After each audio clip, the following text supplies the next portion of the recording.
બ્રહ્મલીન વંદનીય દયાનંદ બાપુની વાતને જો સમજવી હોય તો મારી સમજણ પ્રમાણે એક બે વાતો જાણવી જરૂરી છે. પહેલી વાત તો એ છે કે સંન્યાસના બે રૂપ છે. એક સ્થિતિ બતાવનારો સંન્યાસ અને એક બાહ્યાચાર વસ્ત્રો બતાવનારો સંન્યાસ. જે બાહ્ય સંન્યાસ છે એ તો બહુ સરળ છે, બહુ સરળ છે, પણ જે સ્થિતિનો સંન્યાસ છે એ સાધનાને આધીન છે અને વર્ષોની સાધનાને આધીન છે. જો તમને રસ હોય તો તમે ભગવદ્ ગીતા વાંચજો. ભગવદ્ ગીતામાં વારંવાર સંન્યાસનું વિવેચન આવે છે. ગીતા એક એવો ગ્રંથ છે જેમાં એક વસ્તુ ગુણલક્ષી બતાવી છે. યોગી કેવો હોય, સંન્યાસી કેવો હોય, ભક્ત કેવો હોય, જ્ઞાની કેવો હોય, એમાં એના લક્ષણો બતાવ્યા છે. લક્ષણો અને સ્થિતિ એ એકબીજાને ઓળખાવનારી વસ્તુ છે. બાપુને જો તમે સમજો તો તમે એમને વસ્ત્રોના દ્વારા નહીં, એમની સ્થિતિના દ્વારા. માણસની સ્થિતિ શું છે? એક બીજી વાત કહી દઉં. આપણે ત્યાં જે સંન્યાસની વ્યાખ્યા છે અને ઇસ્લામમાં સૂફીની વ્યાખ્યા છે, સૂફી બે લગભગ એક વાત છે. જો આ બે સ્થિતિઓ ન હોય તો બાકીની બધી ઘરેડો છે. લકીરનો ફકીર, જે તમારા આગળ લીટા દોર્યા એમાં ફર્યા જ કરો, ફર્યા જ કરો, ફર્યા જ કરો. લીટા જરૂરી છે, પણ ક્યાં સુધી જરૂરી છે? જ્યાં સુધી તમે એકડી ભણતા હોવ ત્યાં સુધી તમારે લીટા કરવાના જ છે. પણ પછી તમે આખી જિંદગી સુધી એ લીટાના ગુલામ બની જાઓ તો તમે સ્થિતિને પ્રાપ્ત ના કરો. તમે બાહ્ય સ્વરૂપને તો પ્રાપ્ત કરી શકો પણ સ્થિતિને પ્રાપ્ત ના કરી શકો. સ્થિતિને પ્રાપ્ત કરવી હોય તો લીટાથી ઊંચે ઉફળવું જોઈએ. બાપુની એક ખાસિયત હતી, એ સંસ્કૃતના મર્મજ્ઞ અને સાથે સાથે ઉર્દુ અને પંજાબીના પણ એટલા જ મર્મજ્ઞ. પંજાબીના બુલ્લે શાહ, ફરીદ અને બીજા બધા સંતો, એમની જે કાફીઓ છે એ ઘણી વાર બોલ્યા કરે. તમને એમ લાગે કે આ માણસ ઊંચે ઉઠેલો માણસ છે, અને ઊંચે ઉઠેલો માણસ હોય એને ભગવદ્ ગીતા સંન્યાસ કહે છે. તમને એક પહેલો દાખલો આપો. જ્ઞેય સનિત્ય સંન્યાસી યો ન દ્વેષ્ટિ ન કાંક્ષતી. અર્જુન તો એને રોજનો સંન્યાસી માન, જે નથી કોઈનો દ્વેષ કરતો કે નથી કોઈની પાસેથી કોઈ અપેક્ષા રાખતો.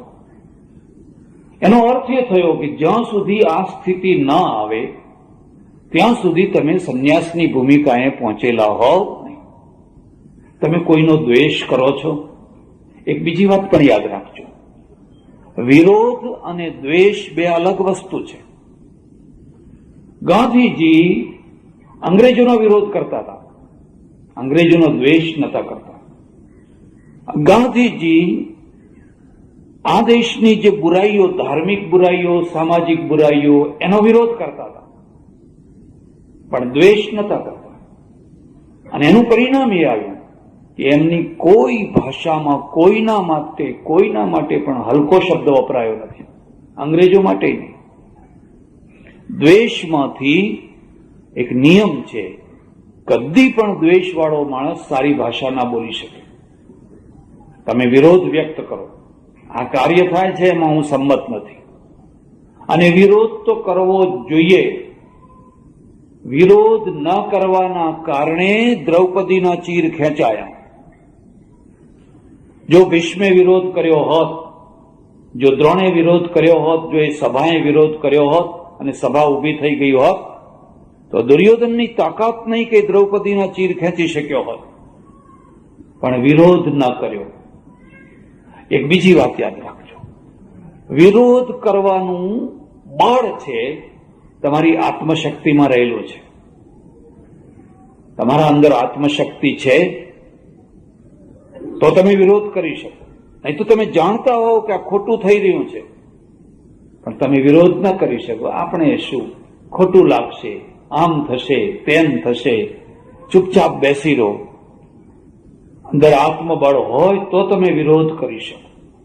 ગાંધીજી આખી જિંદગી એમણે બધાનો વિરોધ કર્યો પણ દ્વેષ કોઈનો નહીં. એટલે પેલો કહે છે યો ન દ્વેષ્ટિ ન કાંક્ષતિ. બે ધારાઓ છે તમારા અંદર, એક ઈર્ષામાંથી પ્રગટ થયેલી, બીજી લોભમાંથી પ્રગટ થયેલી. ઈર્ષા કદી દ્વેષ વિનાની ન હોય. અને ઈર્ષા કોને થતી હોય છે? ડોક્ટરને ડોક્ટરની ઈર્ષા થતી હોય છે, વકીલને વકીલની ઈર્ષા થતી હોય છે, કથાકારને કથાકારની ઈર્ષા થતી હોય છે. તમે એમ ના સમજતા કે અમે એમાંથી બાદબાકીમાં આવી જઈએ છીએ. ધંધાભાઈઓ છે ને, ધંધાભાઈઓ, એ ધંધાભાઈઓની અંદર ઈર્ષા, વેપારીની ઈર્ષા કરતો હોય છે. કેમ ઈર્ષા કરતો હોય છે? કે એક જ પટ્ટા ઉપર એમના ઘોડા દોડતા હોય છે એટલા માટે. કદી કોઈ ડોક્ટરને કોઈ કલાકારની ઈર્ષા કરતા તમે જોયું? કોઈ સંગીતકાર સરસ મજાનો ગાતો હોય તો ડોક્ટર ઈર્ષા ના કરે, કારણ કે એનો ઘોડો જુદો દોડે છે ને એનો ઘોડો, બેયના માર્ગ જુદા છે. એક બીજી વાત યાદ રાખજો, તમે જો શક્તિશાળી હશો અને જીવનમાં તમારા ઘોડાના પગમાં જોર હશે તો તમારી ઈર્ષા થવાની જ. તમે સારા હશો તોય થવાની. એથી વધારે કહી દઉં કે જો તમે સજ્જન હશો ને તો વધારે થવાની, દુર્જન હશો તો ઓછી થશે. લોકો જાણે રહેવા દો ને, એને છેડવા જેવો નથી, પથરો માથામાં વાગે એવો છે. અને જો તમે સજ્જન હશો ને તો લોકો તમારી બહુ ઈર્ષ્યા કરશે. પછી તુકારામ હોય, ગુરુ નાનક દેવ હોય, સંત કબીર હોય, કોઈ હોય, ઈર્ષ્યા થવાની. એટલે એક બીજી વાત યાદ રાખજો, ઈર્ષાને તમે પચાવી શકો છો કે કેમ? તમારામાં એવી તાકાત છે કે તમે ઈર્ષાને પચાવી શકો છો? તો તમારા અંદર બહુ મોટી આધ્યાત્મિક શક્તિ પેદા થઈ છે. આધ્યાત્મિક શક્તિનો બીજો કોઈ અર્થ નથી. તમને ગાળો દેનાર, તમારું અપમાન કરનાર, તમારી નિંદા કરનાર, એ બધી વાતો સાંભળ્યા પછી તમે ઉશ્કેરાઈ જાઓ છો એના ઉપર. એક સામાન્ય બીજી વાત,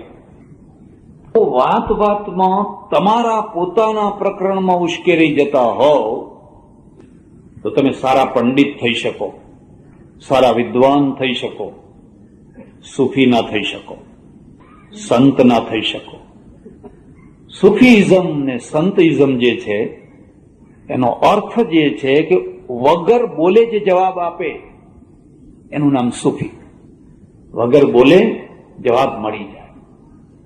માણસનું જ્યારે પતન થવાનું હોય ત્યારે એનામાં અહંકાર આવે, પહેલા શક્તિ આવે, અને શક્તિને ન પચાવી શકાય ત્યારે અહંકાર આવે, અને શક્તિને પચાવી શકો તો બળ આવે.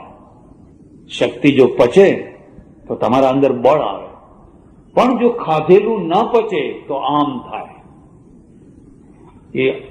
એ તમારી ઉલટી દુર્બળતા કરે. અને અહંકાર આવે તો એનું પરિણામ એ આવે કે વગર જોતા એ દુશ્મનો ઉભા કરે, વગર જોતા. કારણ કે એનો અહંકાર એને કોઈ જગ્યાએ મિત્ર બનાવવા દેતો નથી. તમે ગમે એટલા પૈસાદાર થયા હોવ, તમે ગમે એવી ઊંચી ખુરશી પર બેઠા હોવ, પણ કદી પણ એવું ના બોલશો કે હવે મારે કોઈના બાપની પરવા નથી, એવું કદી ના બોલશો. એવું જયારે માણસ બોલવા લાગે મારે હવે કોઈના બાપની પરવા નથી, તો એમ સમજવાનું કે એ એના પતનની નિશાની છે. મારે ધૂળની જરૂર છે. અને જેને જરૂર ન હોય ને એને તો તરત જરૂર ઊભી થઈ જતી હોય છે. ઈશ્વરને પ્રાર્થના કરવી કે આ બાંધેલી મુઠ્ઠીએ જીવન પૂરું થાય. એક સજ્જન મારી પાસે આવે, શરીર ભારે, જરા મજબૂત શરીર, અને મારે ને એમને ઘણી વાર ચર્ચા ચાલે. એ શું કહે, હું પોતે જ ભગવાન છું, હું પોતે જ ભગવાન છું. ગુરુ ગોવિંદસિંહજીએ એક બહુ સરસ વાત લખી છે, જો મોકો ઈશ્વર ઉચ્ચરી, જે મને કોઈ ઈશ્વર કહેશે, સોનર ઘોર નર્ક મહ પરી. કેટલી મહિમા! અમે તો સંતો છીએ, ગુરુ છીએ. ઈશ્વર ઈશ્વર છે, ભગવાન ભગવાન છે, પરમાત્મા પરમાત્મા છે. પછી તો બસ રોજ એ જ વાત ચાલે કે હું તો ઈશ્વર જ છું, હું બ્રહ્મ છું, હું ભગવાન જ છું. હવે હું શું કહું, અમે તો બી પામર માણસ છીએ, ભક્ત નહીં, પામર ના પામર પાછળ. મને કે તમે અજ્ઞાનમાં છો એટલે આવું બોલો છો. સારું, હવે તો ચાલ્યા કર્યું. થોડાક દિવસ, મહિનો 2 મહિના થયા હશે, અને સજ્જન મારી પાસે આવ્યા. મને કે સ્વામીજી, પેલા મામલતદાર આવે છે ને, એ તમારા ખાસ ચાહક છે. થોડો સંબંધ છે ખરો, એક કામ ના કરો. શું? બે મણ ખાંડની પરમિટ ના લાવી આપો મારી દીકરીના. ત્યારે ખાંડની પરમિટ હતી. મારી દીકરીના લગ્ન છે, ખાંડ મળતી નથી, અને તમે કહેશો તો તરત આપી દેશે. નહીં, મારો મોકો આવ્યો. મેં કહ્યું હા, હવે મોકો આવ્યો બરાબર. મેં કહ્યું 2 મણ તો શું, હું તો 5 મણની પરમિટ લાવી આપું. માણસ બહુ ભલો છે, પણ તમે તો બ્રહ્મ પરમેશ્વર છો, ભગવાન છો, તમારે કઈ પરમિટની જરૂર હોય? તમારે વળી આ લાચારી, આ યાચના, આ પરાધીનતા તમારે હોય ખરી? મને કે મશ્કરી ના કરો ને, એ તો બોલવાની વાત થઈ. ધર્મ છે, ફિલસૂફી છે, જયારે બોલવાની જુદી હોય ને આચરવાની જુદી હોય, ત્યારે એ કાગળના ફૂલ થઈ જાય. એ સુગંધવાળા ફૂલ હોય, એ તો કાગળના ફૂલ છે. તમે થોડીક વાર આમ સારું દેખાય, પણ એમાંથી કઈ અત્તર નીકળી શકે? બાપુના જીવનમાંથી જો કંઈ સમજવું હોય, શીખવું હોય, એમણે સંન્યાસની સ્થિતિ પ્રાપ્ત કરી. વસ્ત્ર છે એ સ્થિતિને સતત યાદ અપાવનારી વસ્તુ છે. પોલીસ જયારે પોલીસનો ડ્રેસ પહેરે છે, એટલે એને સતત મગજમાં એમ થયા કરે છે કે હું પોલીસ છું, હું પોલીસ છું, હું પોલીસ છું, મારે મારી ડ્યુટી બજાવવી જોઈએ, મારે કર્તવ્ય બજાવવું જોઈએ. જોકે ઘણી વાર એવું બને કે થાણામાં પોલીસ ડ્રેસ પહેરીને ચિક્કાર થઈને પડ્યા હોય. ચિક્કારનો અર્થ સમજ્યા ને? અને કેટલીક વાર તો એવું બને કે ચિક્કાર થઈને પડ્યા હોય, જે પેલું પકડ્યું હોય ને એમાંથી ચિક્કાર થયા હોય. એના પાછા વિશેષજ્ઞ હોય છે. મને કોઈ માણસે કહ્યું, મને કે એવી એક ટ્યુબ રાખે છે કે અંદર આમ નાખીને બધું આમ ખેંચી લેવાનું, પછી એટલું પાણી પાછું નાખી દેવાનું મુદ્દામાલમાં. વસ્ત્ર છે એ તમને સ્થિતિની પ્રેરણા આપનારું તત્વ છે. પણ જો એ પ્રેરણા આપનારું બંધ થઈ જાય અને સ્થિતિ પ્રાપ્ત ન કરી શકાય, તો અસાધના ભર્યું જીવન થયું. અસાધના. સ્થિતિ સાધનાથી પ્રાપ્ત થતી હોય છે. અને આ ભગવદ્ ગીતાએ કહ્યું, જો તારે 2 સાધનાઓ કરવાની. યો ન દ્વેષ્ટિ ન કાંક્ષતી. તું કોઈનો દ્વેષ ન કર, કારણ કે દ્વેષનું મૂળ ઈર્ષા છે. હા, વિરોધ કરવો હોય તો કર. બાપુ સિંહ જેવા હતા, કંઈક ખોટું દેખાય તરત વિરોધ કરે. કરે કે ન કરે? કરવો જોઈએ કે ન કરવો જોઈએ? નહીં તો લોકો માથે છાણા થાપે પાછા. આ દુનિયાને વિશ્વામિત્રની જરૂર છે, વશિષ્ઠની જરૂર છે, ને દુર્વાસાની જરૂર છે. દુર્વાસા ના હોય તો કામ ના ચાલે. નકાંક્ષતી. કોઈની પાસેથી અપેક્ષા ના રાખ. આ સ્થિતિ છે. તું સંન્યાસી છે, તું સુફી છે. જે માલિકના ઉપર તે ઘર છોડ્યું, જે પરમેશ્વરના પાછળ તે જીવન ન્યોછાવર કર્યું, એના ઉપર દ્રઢ નિષ્ઠા રાખ, દ્રઢ શ્રદ્ધા રાખ, અને એ તને જે સ્થિતિમાં રાખે એ સ્થિતિને સ્વીકાર કરી લે. તમે ભગવદ્ ગીતામાં જોશો, આગળ ભક્તના લક્ષણ બતાવ્યા, એમાં પણ આ શબ્દ મૂક્યો, અનપેક્ષ સુચિર દક્ષ ઉદાસીનો ગત વ્યથા. અનપેક્ષ, તમે જોઈ જુઓ. તમે સંસારમાં ઘરમાં આ સ્થિતિ કરી જુઓ. ઘરના કોઈ માણસ પાસેથી કશી અપેક્ષા નહીં રાખવી. સૌની અપેક્ષા પૂરી કરવી. સૌની. લો, પૈસા જોઈએ છે, કપડાં જોઈએ છે, ફલાણું જોઈએ છે, આપો, મારે કશું નથી જોઈતું. જ્યાં તમે એ સ્થિતિએ પહોંચ્યા નહીં, લોકો તમારા પગ પૂજવા લાગશે, ઘરના માણસો પગ પૂજવા લાગશે. પણ શરત એટલી છે કે તમે અપેક્ષામાંથી બહાર નીકળી શક્યા હોવ તો. બાપુની આ ભૂમિકા હતી અને એ ભૂમિકાના કારણે એ આખી જિંદગી વાઘ જેવા રહ્યા. જેને રોજ ઉઘરાણા કરવા હોય, રોજ લોકોની દાઢીઓમાં હાથ નાખવા હોય, ઘરે ઘરે આંટા મારવા હોય, પૈસાદારોને ખોળી ખોળીને પૈસાદારોને પકડવા હોય, એ સંન્યાસની સ્થિતિને પ્રાપ્ત ના કરી શકે. કોઈ કાર્યકર્તા હોય અને સમાજના કોઈ કામ માટે કરે તો એ તો એનું તપ કહેવાય, બરાબર છે. પણ જ્યાં તમારે એક ભૂમિકા પ્રાપ્ત કરવી હોય, પછી તમે જુઓ, તમારે પૈસા માંગવા નહીં પડે, પૈસા તમારા આગળ આવીને ઢગલો થશે. તમારે કહેવું પડશે, લઈ જાઓ, લઈ જાઓ, લઈ જાઓ. બાપુની સાથે બહુ થોડો સંબંધ રહ્યો, પણ જે થોડોક રહ્યો ને એ અસરકારક રહ્યો. ઘણીવાર એવું બને કે તમે આખી જિંદગી એકબીજાના સાથે રહો, પતિ પત્ની થઈને, બાપ દીકરો થઈને, ભાઈ ભાઈ થઈને, શેઠ નોકર થઈને, ગુરુચેલો થઈને, પણ એકબીજાના ઉપર એકબીજાની કશી અસર જ ના હોય. અને કદાચ હોય તો ઉલટી હોય. કદાચ હોય તો શું? એનો અર્થ શું છે? તમે થોડોક ટાઈમ રહ્યા, પણ એમાંથી એક અસર આવી. અસરનો અર્થ જાણો છો? કરંટ આવે, કરંટ. અને કરંટ તમારા અંદરની સિસ્ટમને હચમચાવી નાખે.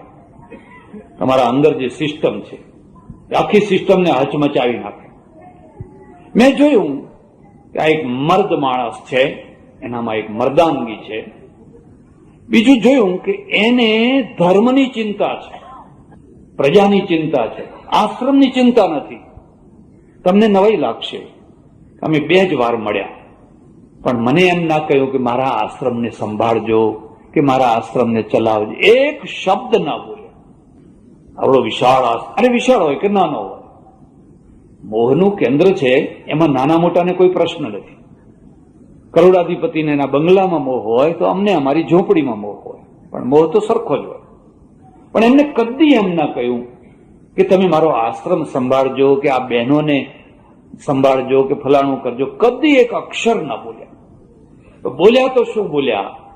મિલે તો મિલે લેकिन बहुत देरी से मिले, अगर थोड़ा पहले मिलते तो कुछ काम करते, साथ में मिल करके कुछ काम करते. ઓહો, કેટલી અંદરથી એક પીડા છે, એક વેદના છે કામ કરવાની. શું કામ કરવાની? આ દેશની જે હિન્દુ પ્રજા, કરોડો કરોડોની સંખ્યામાં વહેંચાયેલી હિન્દુ પ્રજા, અને હિન્દુ પ્રજા વચ્ચે કામ કરવાની પીડા છે. એવી પીડા ગાંધીજીને હતી. ગાંધીજી આખી જિંદગી આ પ્રજામાં રહીને કામ કર્યું. એવી પીડા દયાનંદ સરસ્વતીને હતી, અને એમણે 18 વાર ઝેર પીધું.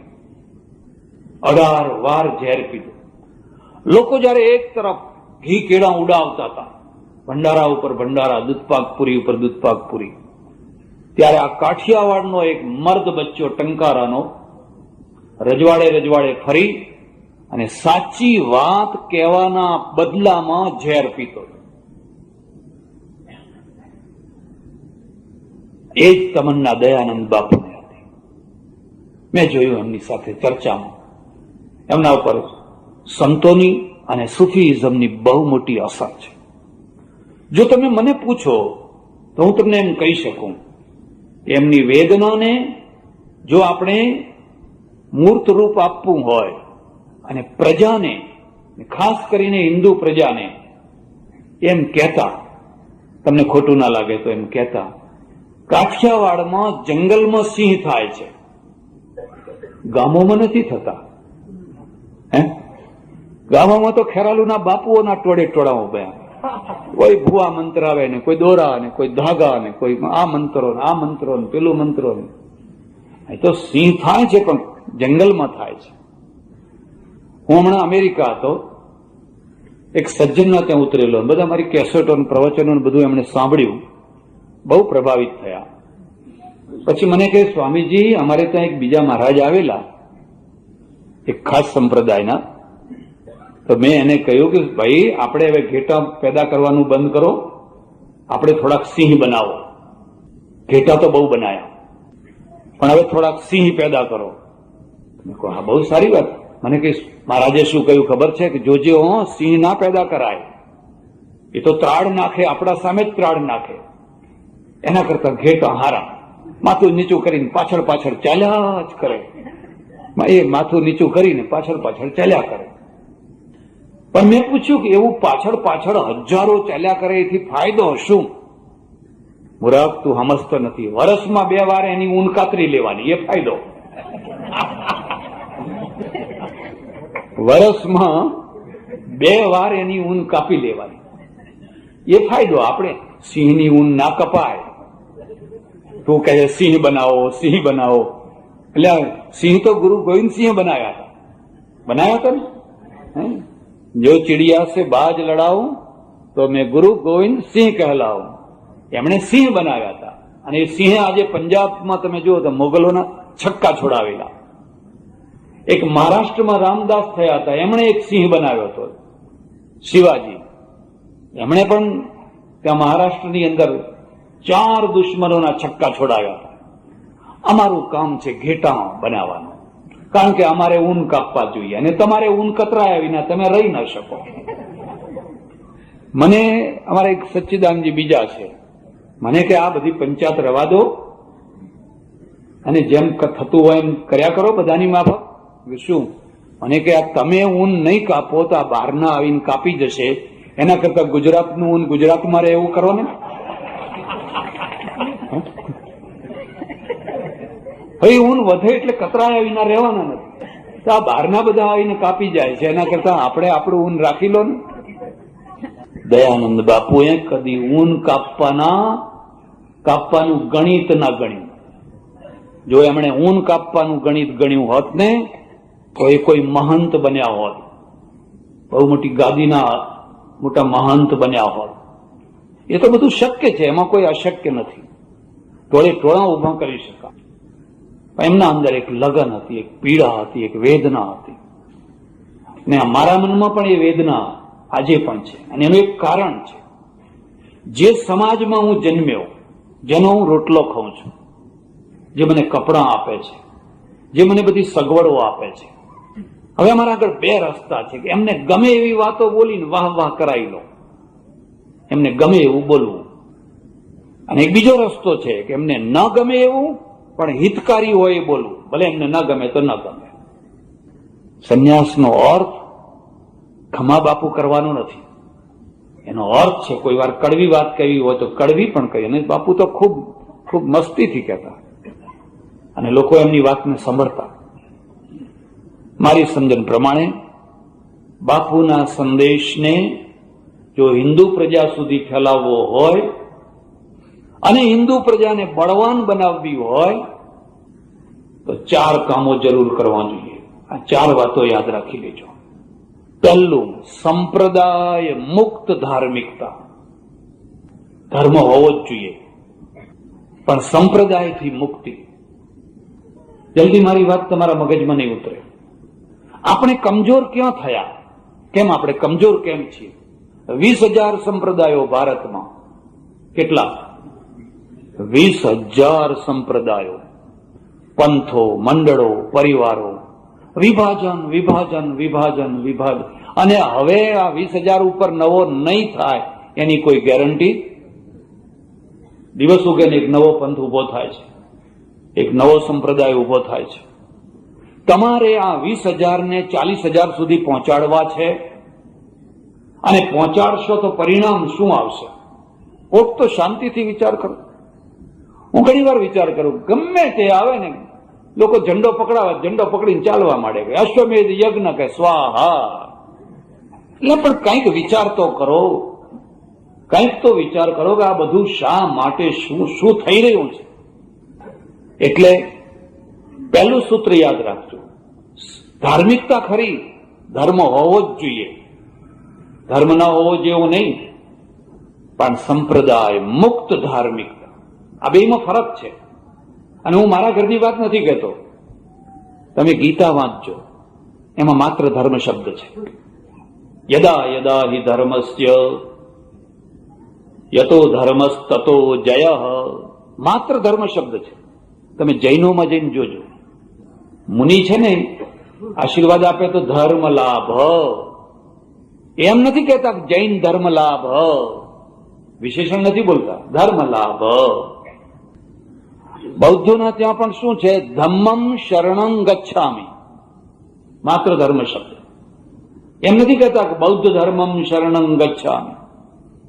પછી આપણે વિશેષણો મૂક્યા, અને વિશેષણોના પેટા વિશેષણો ને પેટા વિશેષણોના ફરી પેટા વિશેષણો, દિવાલો દિવાલો ને દિવાલો, વિભાજન વિભાજન ને વિભાજન. એનું પરિણામ શું આવ્યું? એક ગામની અંદર 25 સંપ્રદાયો હોય, નાના મોટા, 5 અહીં જતા હોય, 5 અહીં જતા હોય, 5 અહીં જતા હોય, 10 અહીં જતા હોય. થોડી કડવી વાત કહેવાની છે. સાંપ્રદાયિકતા અને ધાર્મિકતા બેમાં ફરક શું બતાવું તમને. ધાર્મિકતાનો આધાર સદાચાર છે. તમારે ધાર્મિક થવું હોય તો સદાચાર વિના ધાર્મિકતા આવી શકે, પણ સાંપ્રદાયિકતાનો આધાર બાહ્યાચાર છે. એમનું પહેલું જ ધ્યાન જાય છે, તમે ટીલું કર્યું કે નહીં, તમે ફલાણું કપડું પહેર્યું કે નહીં, તમે ફલાણું આમ કર્યું કે નહીં.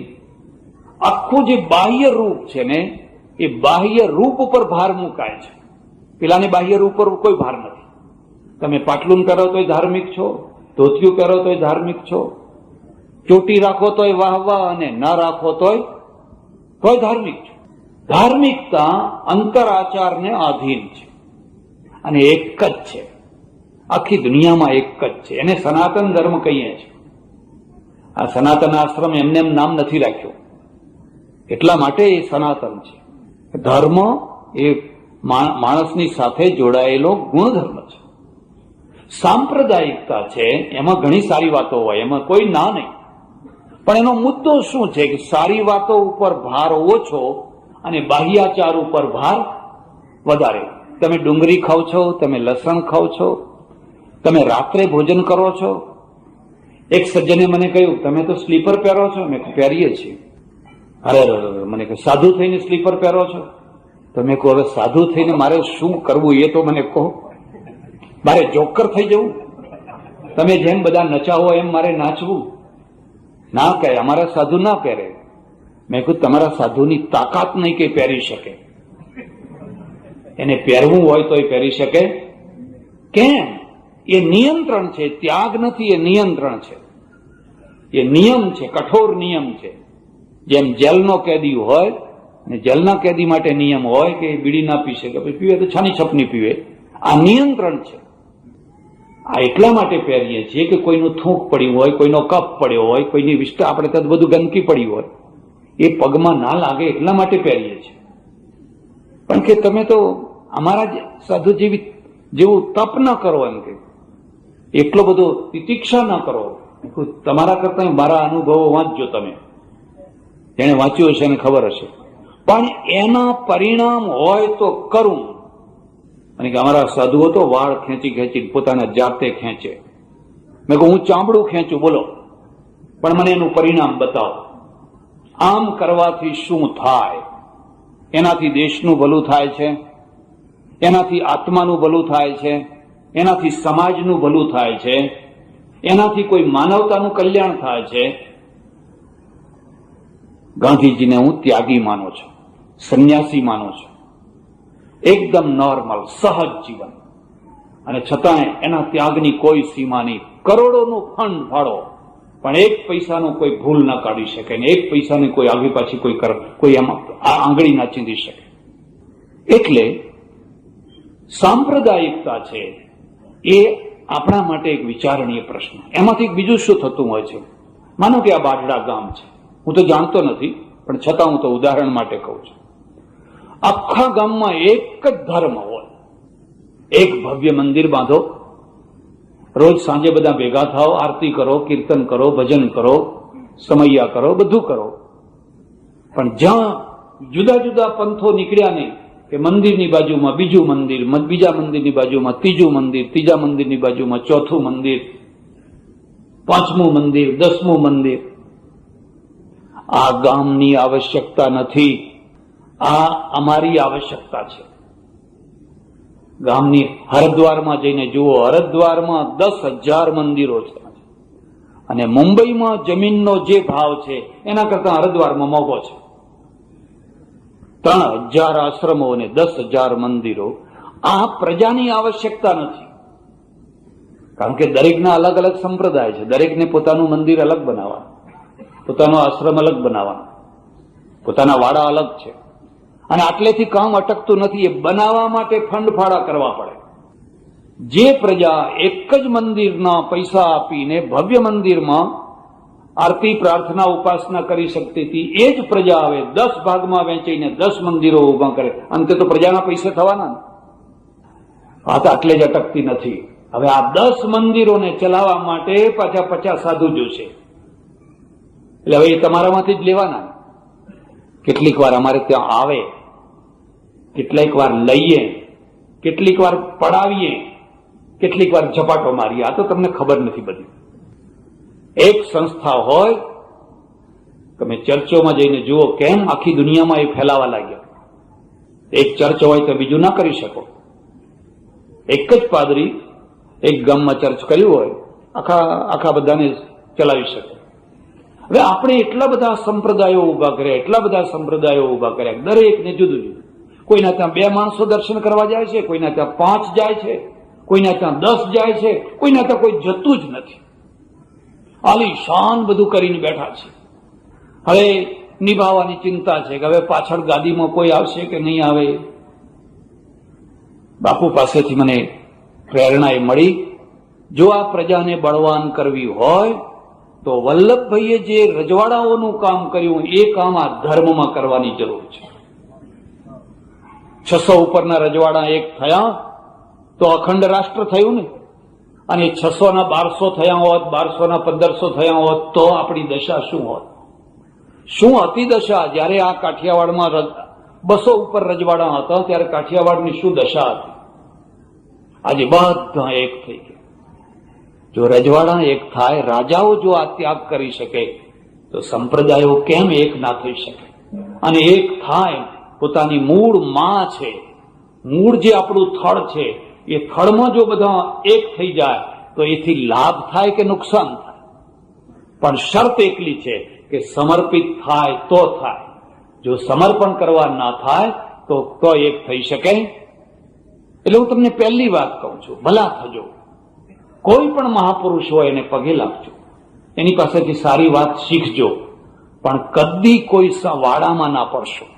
વાડામાં પડ્યા હોય તો ગુગવાટો કરીને બહાર નીકળી જજો, વાડ કૂદીને બહાર નીકળી જજો.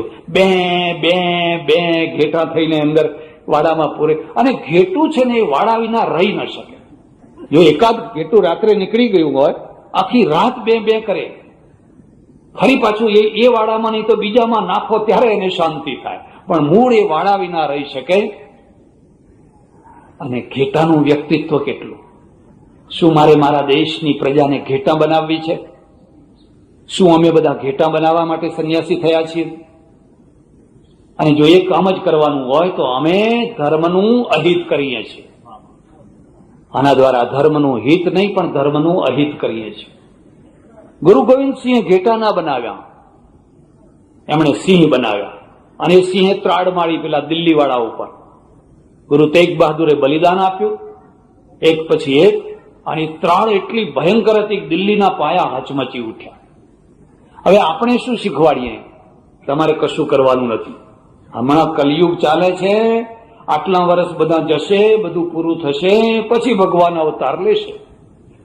એ ભગવાન આવીને બધું હરખું કરી આપશે. તમારે કઈ કરવાની જરૂર. આ તો હજુ આથી ખરાબ થવાનું છે. એટલે એનો અર્થ કે હજુ વધારે અત્યાચાર સહન કરવા માટેની લોકોને તૈયારી કરાવી રાખીએ કે ભાઈ જોજો હજુ વધારે અત્યાચાર થવાના છે. એટલે આ પહેલી વાત યાદ રાખજો. તમે જયારે લેવલ ઉપર ઊંચા ઉઠો, સંપ્રદાયો આપોઆપ વિલીન થઈ જાય. મને કોઈ ઊભું ટીલું કરે તો હું કહું કરો, અને આડું કરે તો કારણ કે હવે મને ઊભામાં આડામાં રસ જ નથી. હું તો કહું ના કરો તો સારું, પણ હવે ઘણી જગ્યાએ જઈએ, કોઈ આમ અંગૂઠો લઈને આમ કરે તો વાહ વાહ, અને આડું કરે તો, અને ના કરે તો હું એને હાથ જોડું, ભાઈ બહુ સારું થયું, રહેવા દે ને. આપણે પહેલા એક જમાનો હતો કે જ્યારે આ એક રજવાડામાંથી બીજા રજવાડામાં રબારીઓ ભરવાડો પેલા ઘેટા લઈ જતા, તેના ઉપર ચાંદલા કરતા જ નહીં, ઓળખવા માટે. આ તલાટીઓ છે ને, હવે તમે માણસ છો, એક માનવતાના નાતે ઓળખાવ, શા માટે જુદા પડો છો? તમને જોતાની સાથે જ ખ્યાલ આવી જાય કે તમે જુદા છો ને તમે જુદા છો. મારા ઓળખીતા એક સજ્જન છે, એ જ્યારે જ્યારે યાત્રા કરવા નીકળે ત્યારે ત્યારે ગજવામાં 3-4 પ્રકારની ડબ્બીઓ રાખે, 3-4 પ્રકારની. મેં કહું આ કેમ? કે જ્યાં જેવું ટીલું કરવાનું હોય ને એવું કરી લેવાનું. મેં કહું કેમ આવું કેમ? મને કે સગવડ મળે, રહેવાનું મળે, જમવાનું મળે, બધી સગવડ મળે. અરે પણ મેં કહ્યું આટલું રહેવાને જમવા માટે તમે તમારા વ્યક્તિત્વને ખતમ કરી નાખો છો? મને કે ના મહારાજ, તમે સમજ્યા નહીં, આપણું વ્યક્તિત્વ છે સગવડ. ખ્યાલ આવે છે? આપણું વ્યક્તિત્વ છે સગવડ. હવે પેલાને એ જોતું હોય તો એક દાડો કરી લેવાનું, પછી બીજા દાડે જોઈએ તો પીળું કરવાનું, એક દાડો લાલ કરવાનું, એક દાડો આવું કરવાનું. એ રાજી ને આપણે રાજી. આવા માણસો પેટ ભરીને જીવી જાણે ઇતિહાસનું નિર્માણ ન કરી શકે. એમના દ્વારા ઇતિહાસ નિર્મિત નથી થતો હતો. કેટલાક કુરકુરિયા જન્મ્યા અને કેટલાક કુરકુરિયા ચાટમાં અડધું એઠવાડ ખાઈ ખાઈને મરી ગયા. એનો કોઈ ઇતિહાસ ન હોય. ઇતિહાસ કોનો હોય છે?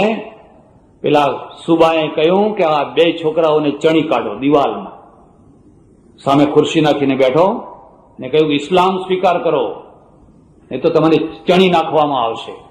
પણ એ ચણતા ગયા, પણ 2 છોકરામાંથી એક કે કોઈ ટસથી મસ્ત થયું. જયારે પેલો નાનો છોકરો છે ને, એના નાક ઉપર જયારે ઈંટ મુકાવાની થઈ ત્યારે મોટો છોકરો રડવા માંડ્યો.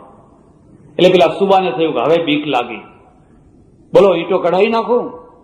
કે હું એટલા માટે નથી રડતો, હું એટલા માટે રડું છું કે મોટો હું છું, પહેલા મારે મરવું જોઈએ, મારે બલિદાન આપવું જોઈએ, પણ મારી ઊંચાઈ વધારે છે એટલે મારો નાનો ભાઈ પહેલા મરી રહ્યો છે એટલે હું રડું છું. આમનો ઇતિહાસ હોય, આમની ગાથાઓ હોય, એમના કીર્તનો હોય, જે ખાલી રોટલા માટે, શીરા માટે અહીંથી અહીં રખડતા રહ્યા, ભટકતા રહ્યા. એ તો પેટ ભરી ભરીને કુરકુરિયાની માફક કેટલાય મરી ગયા. એમની કોઈ કથા ના હોય, ગાથા ના હોય.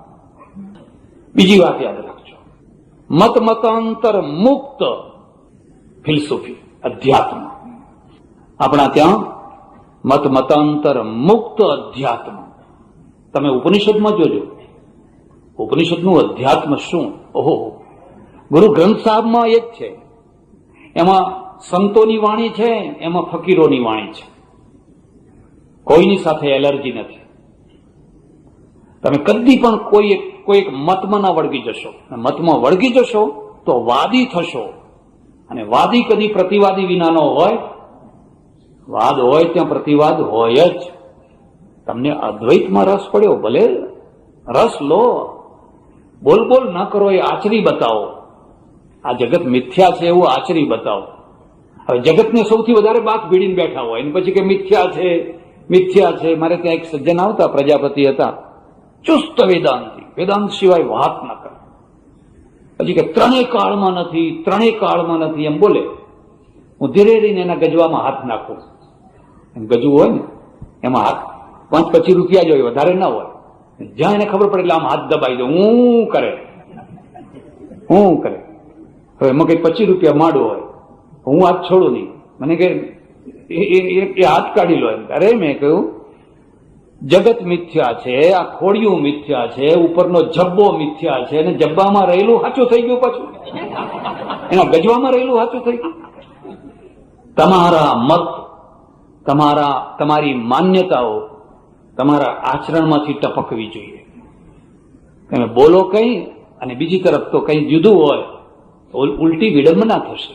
અને મારો અનુભવ છે, ઊંચી કક્ષાએ પહોંચેલા માણસને મતાંતર રહેતા રામકૃષ્ણ પરમહંસ, કોણ એકની વાત જુઓ, રામકૃષ્ણ પરમહંસ, કોઈ મતાંતર નહીં. ભક્તિ માર્ગે મારો છે, જ્ઞાન માર્ગે મારો છે, કર્મ માર્ગે મારો છે. જેની જે કક્ષા હોય, જેની જે સ્થિતિ હોય, જેને જે અનુકૂળ હોય, બધું આપણું જ છે. તમને યોગ ગમતો હોય તો યોગ કરો, પણ જ્યાં તમે મત મતાંતરને વળગ્યા પછી અધ્યાત્મને તમારે કંઈ લેવા દેવા નહીં. પંડિતો આખી જિંદગી શાસ્ત્રાર્થ કરતા રહી જતા હોય છે અને શાસ્ત્રાર્થમાંથી કશું મળતું નથી હોતું. પાણી વલોવ્યું, આખી રાત પાણી વલોવ્યું, પણ સવારે 1 તોલો એમાં માખણ આવે.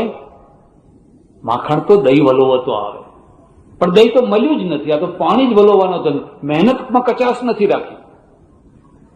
4 વેદ પઢવો કરે, હરીસો નાહી હેત, માલ કબીરા લે ગયા और पंडित ढूंढे खेत. બુલ્યા રબણું કી પૌણા, બુલ્લે શાહ છે ને સ્વામીજી સંભળાવતા, બુલ્યા રબણું કી પૌણા. અરે ભગવાનને મેળવવો એમાં કઈ મોટી વાત છે, એની પણ કથા છે. બુલ્લે શાહ સૈયદ હતો, આપણે ત્યાં બ્રાહ્મણ હોય ને ઊંચા, એવા સૈયદ હતો. અને એના ગુરુ જે હતા એ કાછિયા હતા, એટલે આ શાકભાજીનો ધંધો કરે ને, વાઘરી કાછિયા, એ હતા.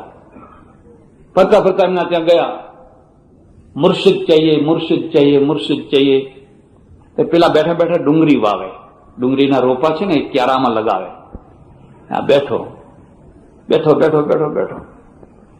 તમે કોઈ દાડો કોઈ સાધુને સંતને મળવા ગયા છો? ધીરજ રાખીને ગયા છો? આવતાની સાથે સાંકળ કકડાવો? અરે થોડી વાર બેસો. પેલા કલેક્ટરની આગળ કેમ બેસો છો?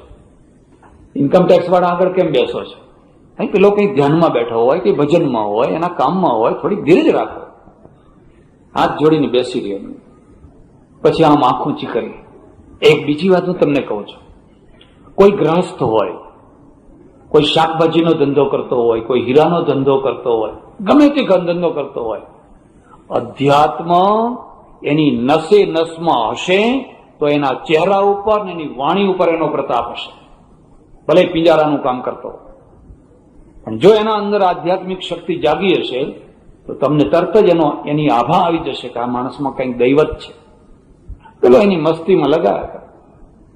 પછી પેલા બુલ્લે શાહે પૂછ્યું, મારે ભગવાન મેળવવો છે, મારે માલિક ખુદાને મેળવવો છે, મને રસ્તો બતાવો. ને પેલી ડુંગળી અહીંથી ઉપાડીને અહીં ચોપતી વખતે પેલો બોલે છે, બુલ્યા રબણું કી પૌણા. અરે ભગવાનને મેળવવો એમાં કઈ મોટી વાત છે? ઇધર નૂટ કે ઇધર ચૂટ.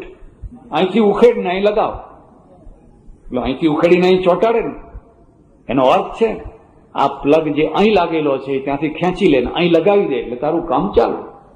અર્થ સમજ્યા તમે?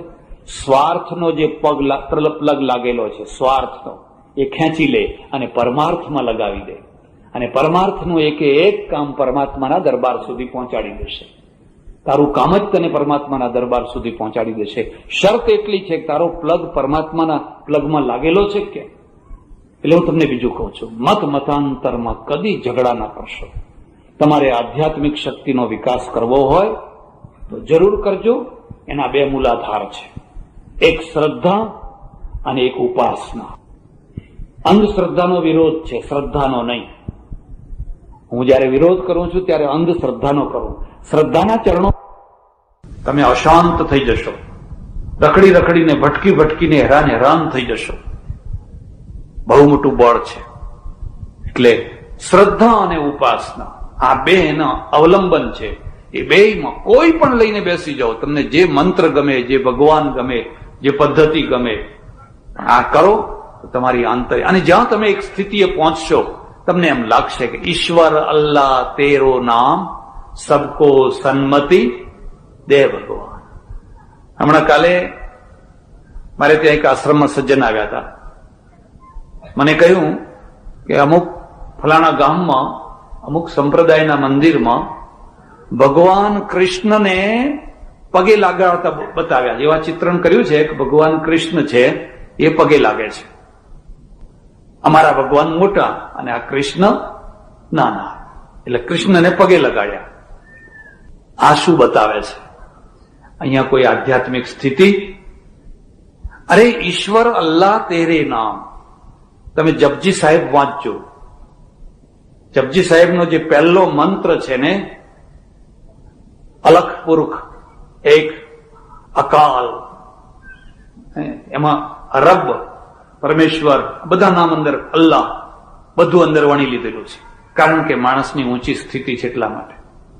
ગાંધીજીને કદી અલ્લાહની એલર્જી નથી, ગાંધીજીને કદી મહાવીરની એલર્જી નથી, કદી બુદ્ધની નથી, કદી રામની નથી, કદી કૃષ્ણની નથી, કારણ કે મૂળ તત્વ એક છે, એક પરમાત્મા, એક પરમાત્મા, એક પરમાત્મા. બે વાત.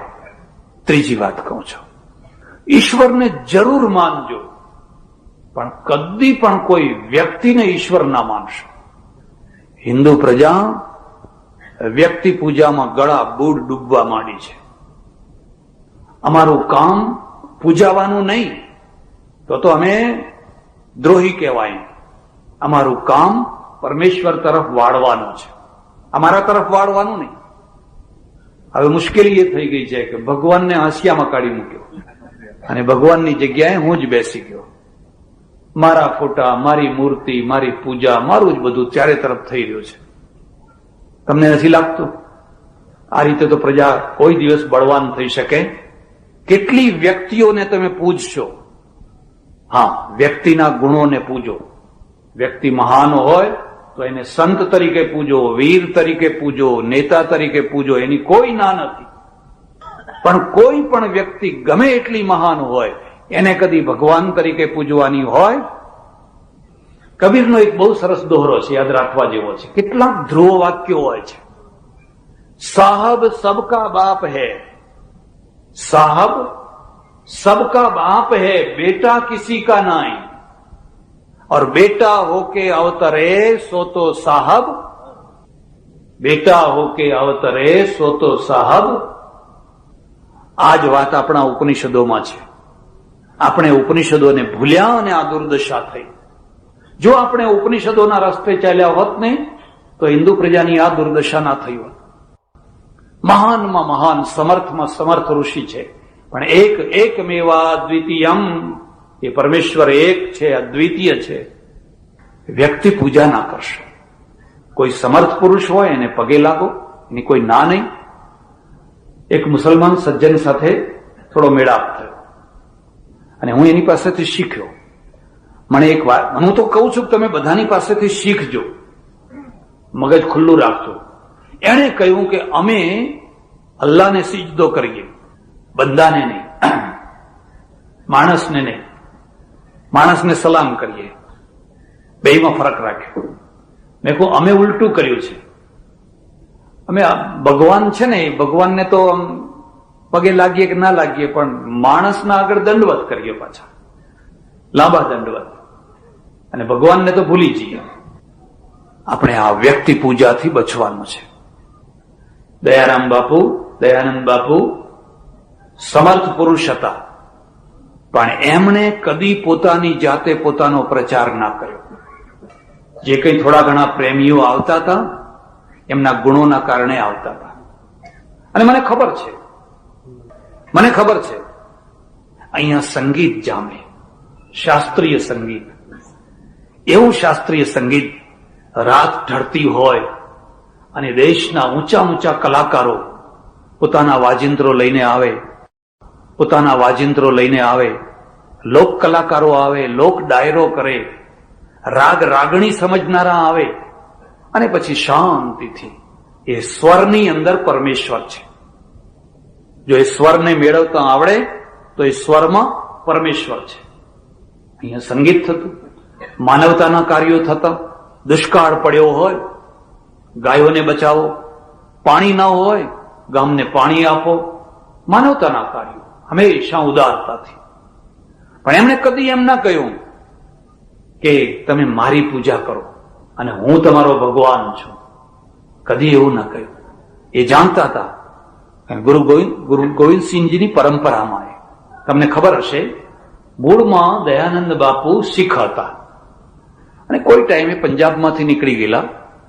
પછી હરિદ્વારને તરફ ફરતા ફરતા સંન્યાસમાં આવ્યા. પણ પેલો જે મૂળ સંદેશ છે એમના અણુ અણુમાં વ્યાપક થઈને રહેલો, અને એ સંદેશ એ હતો, રબ એક છે, એક ભગવાન છે, એક પરમેશ્વર છે.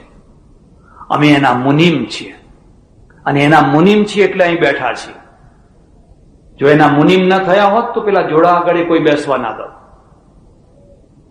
એ પેલા ચંપલ આગળ અમારી જગ્યા હોત કે કેમ એ સવાલ છે. એ તો એની મહિમા છે કે અમને અહીં બેસવાનું મળ્યું. હવે જેની મહિમાથી અમને અહીં બેસવાનું મળ્યું છે એને ધક્કો મારીને અમે બેસી જઈએ તો દ્રોહ કહેવાય કે ના કહેવાય? અને હું તમને એક બીજી વાત કહું છું, જે સંસ્થામાં, જે પેઢીમાં, જે ઘરમાં નોકરી કરતા હો, કદી એ ઘરનો દ્રોહ ના કરશો, એ પેઢીનો દ્રોહ ના કરશો. અરે તમે એ પેઢીના નોકર છો, હવે એના પગ કાપો છો, તમે એ સંસ્થાના છો, હવે સંસ્થાના પગ કાપો છો. આ તો વિશ્વાસઘાત છે. પરમેશ્વરે અમને અહીં બેસાડ્યા છે અને અમારું કામ છે લોકોને પરમેશ્વર તરફ વાળવાનું. અમે વળીએ ને એ વળે. હવે એની જગ્યાએ જો લોકોને અમારા તરફ અમે વાળવા લાગીએ તો ભગવાન રાજી ના રહે. તો કે અરે તું કાલ એક એટેક આવશે ને મરી જઈશ, કાલે સન્નિપાત થઈ જશે, કાલે ઝાડા થઈ જશે, કાલે મગજ બદલાઈ જશે. પામર માણસ તું મારી ગાદી ઉપર બેસી ગયો. એટલે સજ્જનો, હિન્દુ પ્રજાને જો બળવાન બનાવવી હોય તો વ્યક્તિ પૂજામાંથી છૂટો. એક ઈશ્વર, એની સાચી પૂજા કરો. માણસ માણસ છે, એને સંત તરીકે માનો, બીજી રીતે માનો, ત્રીજી રીતે માનો, પણ કોઈના પગ ધોઈને પીવાની જરૂર નહીં, કોઈનો એઠવાડ ખાવાની જરૂર નહીં. આરતી ઉતારવી જ હોય તો ભગવાનની ઉતારો, અને ભગવાનની ઉતાર્યા પછી કોઈ સંતની ઉતારવી હોય તો ઉતારો. અતિરેક થઈ ગયો, બહુ અતિરેક થઈ ગયો. કૃષ્ણ તો થતા થયા, પછી પરંપરામાં લોકો જે આવ્યા એ બધા જ કૃષ્ણ થયા. અને હવે બધા જ કૃષ્ણ થાય ને ગોપીઓ ના હોય તો પછી કામ કેવી રીતે ચાલે? પરિણામ શું આવ્યું? ક્યાં જઈને ધર્મ અટક્યો, ક્યાં જઈને પહોંચ્યો? હમણાં હું અમેરિકા હતો, એક ધર્મગુરુ આવેલા, એમણે લોકોને કહ્યું કે આ ભ્રષ્ટ દેશમાં મારે આવવાનું થયું, આ પાપી દેશમાં. હવે મારે દેશમાં જઈ અને પ્રાયશ્ચિત કરવું પડશે, અને પ્રાયશ્ચિતમાં $25,000 ખર્ચો થશે. એટલે લોકોએ બિચારા $25,000 ઉઘરાવી આપ્યા, કારણ કે આ તો આ ભ્રષ્ટ દેશમાં બધું અભળાઈ ગયા. પછી આયા, 2 વર્ષ પછી ફરી આવ્યા, ફરી પાછી એની એ જ વાત, આ ભ્રષ્ટ દેશમાં આવવાનું થયું, મારે પ્રાયશ્ચિત કરવું પડશે, અને જઈને મારે $25,000 ખર્ચો કરવો પડશે. તો એક માણસ વળી જરા બોલકો હશે, એને કહ્યું બાપજી તો પછી તમે એક વાર તો આવ્યા હતા અને હવે આ બીજી વાર ના આવ્યા હોત તો ચાલો. એમ કે મારે તો બિલકુલ આવવું નતું, પણ તમારા કલ્યાણ માટે, તમારા ઉદ્ધાર માટે, તમારા કલ્યાણ માટે. અને ફરી બીજી વાર મેં તમને કહ્યું ને, એક વાર ઘેટા બનાવો ને બેડા પાર તમારો, ઊન કાતરે જ રાખો, બીજી વાર તમે પ્રાયશ્ચિત કરો કે તમારે જે કરવું હોય એ કરો. દયાનંદ બાપુ આ પ્રકારના નતા. ગુરુ ગોવિંદસિંહજીનું એક સૂત્ર હતું, વાય ગુરુદી ફતે, વાય ગુરુદા ફાલસા. જો બોલે સો નિહાલ. મોગલોની સાથે યુદ્ધ ચાલે, લડાઈ ચાલે, કોઈ વાર રસોડું ના હોય, ખાવાનું ના મળે. પેલા સિપાહીઓ છે જઈને કે ગુરુજી આજ કઈ ખાવાનું નથી, કે ચિંતા ના કરો, મોગલોના રસોડા ઉપર હુમલો કરો અને એમની બધી ડેગો ઉપાડી લાવો. કે હા, એમની ડેગો ઉપાડી લાવો, અને પછી તમારી કટાર કાઢીને અંદર ફેરવો અને મંત્ર બોલો, વાય ગુરુદી ફતે, વાય ગુરુદા ફાલસા, ખાઈ જાઓ, કશું નહીં થાય. કેવો સમાજ બનાવવો છે તમારે? હવે આવો બનાવવો છે કે તમારું ખાવાથી અબડાઈ ગયો અને ભ્રષ્ટ થઈ ગયો અને મારે પ્રાયશ્ચિત કરવું પડશે ને આ ના થયું ને ફલાણું થયું ને ફલાણું થયું? તો તમે તકલાદી સમાજ છો. તમારો સમાજ તો ગોવામાં ક્રિશ્ચિયાનિટી કેમ ફેલાઈ? ગોવામાં અલ્બાકર્કીએ ગોવા પડાવી લીધું બીજાપુરના નવાબ પાસેથી, પછી એને ધર્મનો સપાટો બોલાવ્યો. જોયું કોઈ ધર્મ બદલતા નથી લોકો, બધાને પોતાનો ધર્મ પ્યારો છે, પણ એને એક કમજોરી ખોળી કાઢી કે આ હિન્દુઓ છે, એમાં ઊંચી નાતના જે હિન્દુઓ છે ને આભડછેટમાં બહુ માને છે, અને એટલી હદે માને છે, એક નાની સરખી ભૂલના કારણે આખો હિન્દુ મટી જાય છે. એક નાની ભૂલ કરી હોય તો હિન્દુ મટી જાય. એ શું કરે કે રાત્રે જઈને કુવામાં ગાયનું માંસ થોડુંક નાખી આવે જ્યાંથી આખું ગામ પાણી ભરતું હોય ને ત્યાં થોડોક માંસના ટુકડા નાખી આવે, પછી લોકો પાણી ભરે, પીવે. બપોરે પછી ઢોલ વગાડીને આખું ગામ ભેગું કરે, ઢોલ વગાડે બધા. કેમ? જો આ ગાયમાં, આ કુવામાં ગાયનું માંસ નાખેલું, બોલો કોણે કોણે પીધું? પછી તો એને કશું કરવાનું જ ના રહે. હું જ જોઉં, મારા ભાઈએ પીધું છે ને, ઘરમાંથી બહાર નીકળ, બહાર નીકળ, બહાર નીકળ. મારી પત્નીએ પાણી પીધું છે ને, જેણે કોઈએ પાણી પીધું હોય બધાને ઘરમાંથી બહાર કાઢ્યા. આ બધા ખ્રિસ્તી થયા, આ બધા ખ્રિસ્તી થયા. હજુ આ પ્રથા ચાલુ રાખવી છે?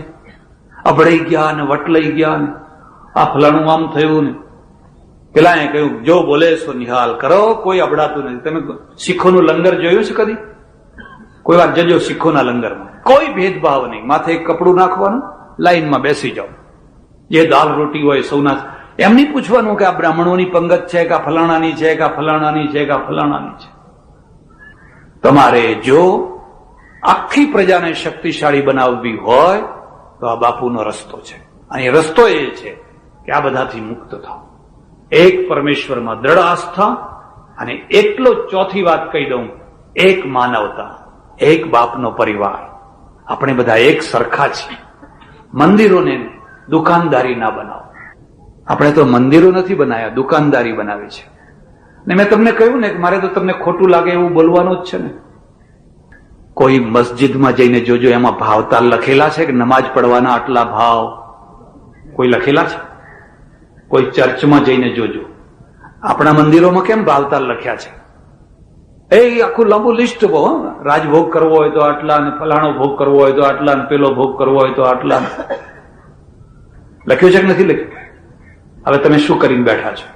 હવે મારા હાથમાં મંદિરનો વહીવટ આવે એટલે મારી નજર એ જ રહે, કયો રાજભોગ કરે એવો છે, કયો એને પછી લાગે કે આ તો કશા કામનો નથી, તો આમ કરી દેવાનું. આખું મંદિર કોમર્શિયલ થઈ ગયું, બિલકુલ કોમર્શિયલ થઈ ગયું, અણી શુદ્ધ. અને એનું પરિણામ એ આવ્યું કે મંદિર છે એ પૈસાદારોના હાથની વસ્તુ બની ગઈ, ગરીબની નહીં. તમે એને દુકાનદારીથી મુક્ત કરી શકો છો? થઈ શકે છે. કોઈ ભાવતાલની જરૂર નથી. આવો દર્શન કરો.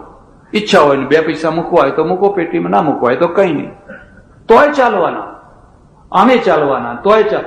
આમ તમારી પાસે ઢગલા થશે અને ઢગલા લૂંટનારા પેદા થશે. પછી ઇતિહાસ કહે છે તમારા ઢગલા તમારા કામમાં આવ્યા હોય તો મને બતાવો. આજે નથી આવતા.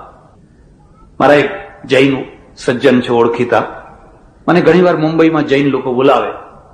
મેં એમને કહ્યું, ભલા થાવ, અહીં મુંબઈમાં એક મહાવીર નગર વસાવો, 400-500 એકર જમીન લઈને. એમાં જૈનનો દીકરો, પછી કોઈ પણ સંપ્રદાયનો હોય, સ્થાનકવાસી હોય કે ફલાણો હોય કે ફલાણો હોય, એને રહેવાને ફ્લેટ મળે. તમે એની ધીરે ધીરે એનું ભાડું વસૂલ કરો કે નહીં, એની હપ્તામાંથી આપો. ત્યાં તમારા ઉપાશ્રય હોય, ત્યાં તમારે મંદિર હોય, આખું કલ્ચર ઉભું થાય. તમારી પાસે અબજો રૂપિયા છે. મને કે એ દેવદ્રવ્યના આમાં ના વપરાય, એમ કે એ આ કામમાં ના વપરાય. તો પણ પેલા લૂંટી જશે તો કે એ ચાલે. આપણો ઇતિહાસ છે, આપણા કરેલા ઢગલા આપણા કામમાં કદી આવ્યા? 56 દુકાળ ગયો. કોઈ માણસોને પૂછજો કે ઢગલામાંથી કોઈ ગરીબને રોટલો આપવા કોઈ તૈયાર થયું હતું? તૈયાર થયું હશે તો કોણ? કોઈ જલારામ થયો હશે, કોઈ ઠક્કરનો દીકરો, કોઈ સોનીનો દીકરો, કોઈ ફલાણાનો દીકરો, એ પોતે પોતાના ઘરમાંથી તૈયાર થયો હશે. પણ આ ઢગલા કદી લોકોના કામમાં ના આવ્યા. એટલે જો હિન્દુ પ્રજાને બળવાન ને મજબૂત બનાવવી હોય, મંદિર. અને તો એ તમે ક્યારે કરી શકો? મંદિરને સાદાઈ આપો, ખર્ચાળ ના બનાવો. આખી દુનિયામાં સૌથી વધુમાં વધુ ખર્ચાળ આપણો ભગવાન છે. અલ્લાહ મિયાનો ખર્ચો કેટલો? જરા વિચાર કરો. સવારથી સાંજ સુધી અલ્લાહ મિયાનો ખર્ચો કેટલો? એક નવો પૈસો નહીં. અને આપણા ભગવાનને આપણે એટલા ખર્ચાળ બનાવી દીધા છે કે સવારથી તે સાંજ સુધી ખર્ચો. હવે એ ખર્ચો લોકો પાસેથી મેળવવાનો. અને લોકો પાછા એવા છે, મારે જો કોઈ વાર બદામ નાખેલું કે કેસર નાખેલું દૂધ પીવાની ઈચ્છા થાય અને હું લોકોને કહું કે બેન આજ જરા કેસર નાખેલું દૂધ લઈ આવજો, તો બેન તો કદાચ થોડીક ભાવના વાળી હોય તો પણ એના ઘરવાળાને ખબર પડે કે મહારાજને કહેજો કે કેસરનું દૂધ પીવું તો બાવા શું કમ થયા? અમારા છોકરા નથી પીતા, તમને ક્યાંથી લાવી આપીએ? એટલે અમારે એવું નહીં કહેવાનું. અમારે એ જ કહેવાનું, ઠાकुरજી કે લીએ, ઠાकुरજી કે લીએ. બસ ચાલ્યું તમારે. હવે જેટલું દૂધ જોઈએ એટલું બધું. હવે તમારે બાસુદી બનાવો ને જે માલપુઆ બનાવો ને જે બનાવવું હોય બનાવો, ઢગલો થઈ જાય. એક જગ્યાએ હું ચાતુર્માસ કરું અને પબ્લિક બધી આખા ગામની ચિક્કાર ભરાઈ જાય. બાજુમાં જ કાળકા માતાનું મંદિર, અને મંદિરમાં એક પૂજારી એને પેલો અન્નકૂટ કર્યો. 500 પ્રકારની મીઠાઈ, 150 ફૂટ સુધી થાળીઓ બધી લગાવેલી, 150 ફૂટ સુધી. બહેનોનું તો કામ કેવું છે કે હવે અમને તો જે તરફ વાળો એ તરફ વળી જાય. આપણે કે કાલે સૌ પોતપોતાની મીઠાઈ બનાવીને લાવજો, નવી મીઠાઈ લઈને આવે. પણ પછી શું થયું, પેલા પૂજારીના મનમાં થયું કે હવે આ થાળ પાછા આપવા. એટલે એને કહી દીધું, ભાઈ તમે થાળ ધર્યા પણ હવે આ મીઠાઈ તમારાથી ખવાય? લોકો બધા વિમાસણમાં પડી ગયા કે આટલી મહેનતથી બધું કર્યું અને હવે અમને થાળ અમારો ના મળે કે તમારાથી ના ખવાય. એમ ઝઘડો મારી પાસે આવ્યો. મને કે હવે શું કરશું? મેં કશું નહીં, બધું ભેગું કરો ને બધું વેચો આખા ગામમાં. આખા ગામમાં વેચો તો બીજી વાર થાય. એક વાર પડાવી લેશો તો પછી બીજી વાર થશે. ભલા થાવ. આપણા જે ધર્મસ્થાનો છે એ ધર્મસ્થાનોને એવા બનાવો કે એમાં પૈસાદારની કોઈ ગરજ ના રહે. પૈસાદાર આવે માથા ઉપર છે, પણ એનું પૂંછડું થવાની જરૂર નહીં કે એના પાછળ પાછળ ફર્યા કરો. શેઠજી શેઠજી શેઠજી શેઠજી. તમે તમારો વેશ લજાવો છો. હું તો અમેરિકામાં ગયો એટલે મને તો લોકો કહે કે અમે ભગવું કપડું જોઈએ એટલે તરત જ ચીસ પાડીએ કે એ ઉઘરાણું આવ્યું. એમ કે હે ઉઘરાણું આવ્યું. એમાં તમારો દોષ નથી. અમે અમારું રૂપ એવું બનાવી દીધું છે. અમારું કામ જ જાણે કે અમે એક જ કામ કરતા હોય કે ઉઘરાણા જ ઉઘરાણા, ઉઘરાણા જ ઉઘરાણા. એનાથી જુવાન વર્ગ દૂર ભાગે છે. તમે એવું મંદિર બાંધો કે જેથી કોઈના આગળ લાંબો હાથ ન કરવો પડે. અને મારો તો વિશ્વાસ છે લાંબો હાથ નહીં કરનારને વધારે મળતું હોય છે, અને લાંબો હાથ કરનારને ઠેઠ પગ સુધી હાથ લાંબોવો પડતો હોય છે. એના પગ સુધી હાથ લાંબો કરવો પડતો હોય છે. એટલે સજ્જનો, દયાનંદ બાપુની જે આજે પુણ્યતિથિ છે અને અમે 2 જ વાર મળેલા, અને એમના અંદર એક વાત હતી કે કુછ સમય મિલતા તો સાથ में मिलकर के काम करते. મને એમ લાગે છે કે પાર્થિવ દેહે ભલે આજે ન હોય પણ સૂક્ષ્મ દેહે એ આપણી સાથે છે, અને જો એ આપણી સાથે છે તો એમને જે કામ કરવાનું હતું અને જે એમ સમજતા હતા કે આ કામ થોડું બાકી રહી ગયું એ હવે આપણે કરવાનું છે. અને તો જ આપણે એમના અનુયાયી, સાચા એમના ચાહક થયા કહેવાય. એમાં બીજું કશું જ કરવાનું નથી. આટલું જ કરવાનું છે.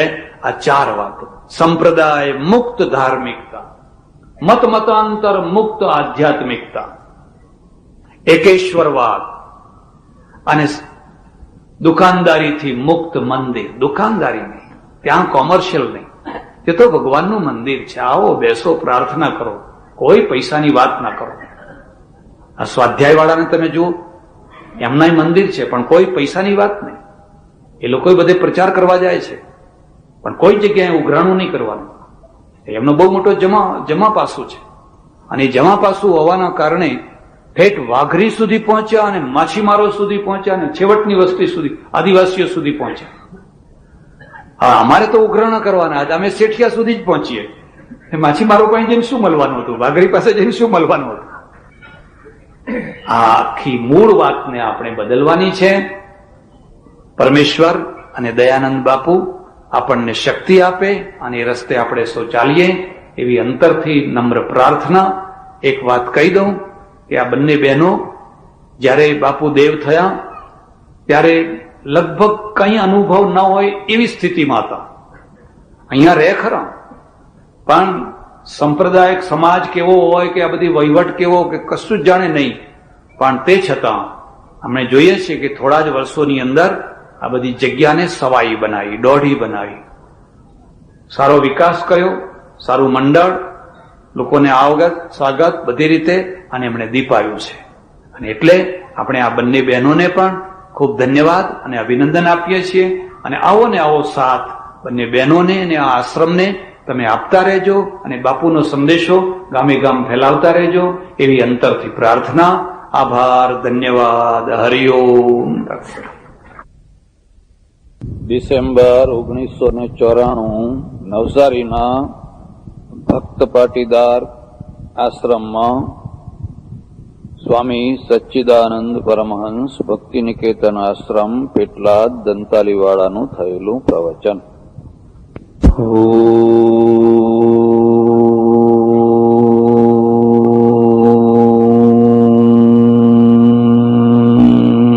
નમઃ શાંતાય.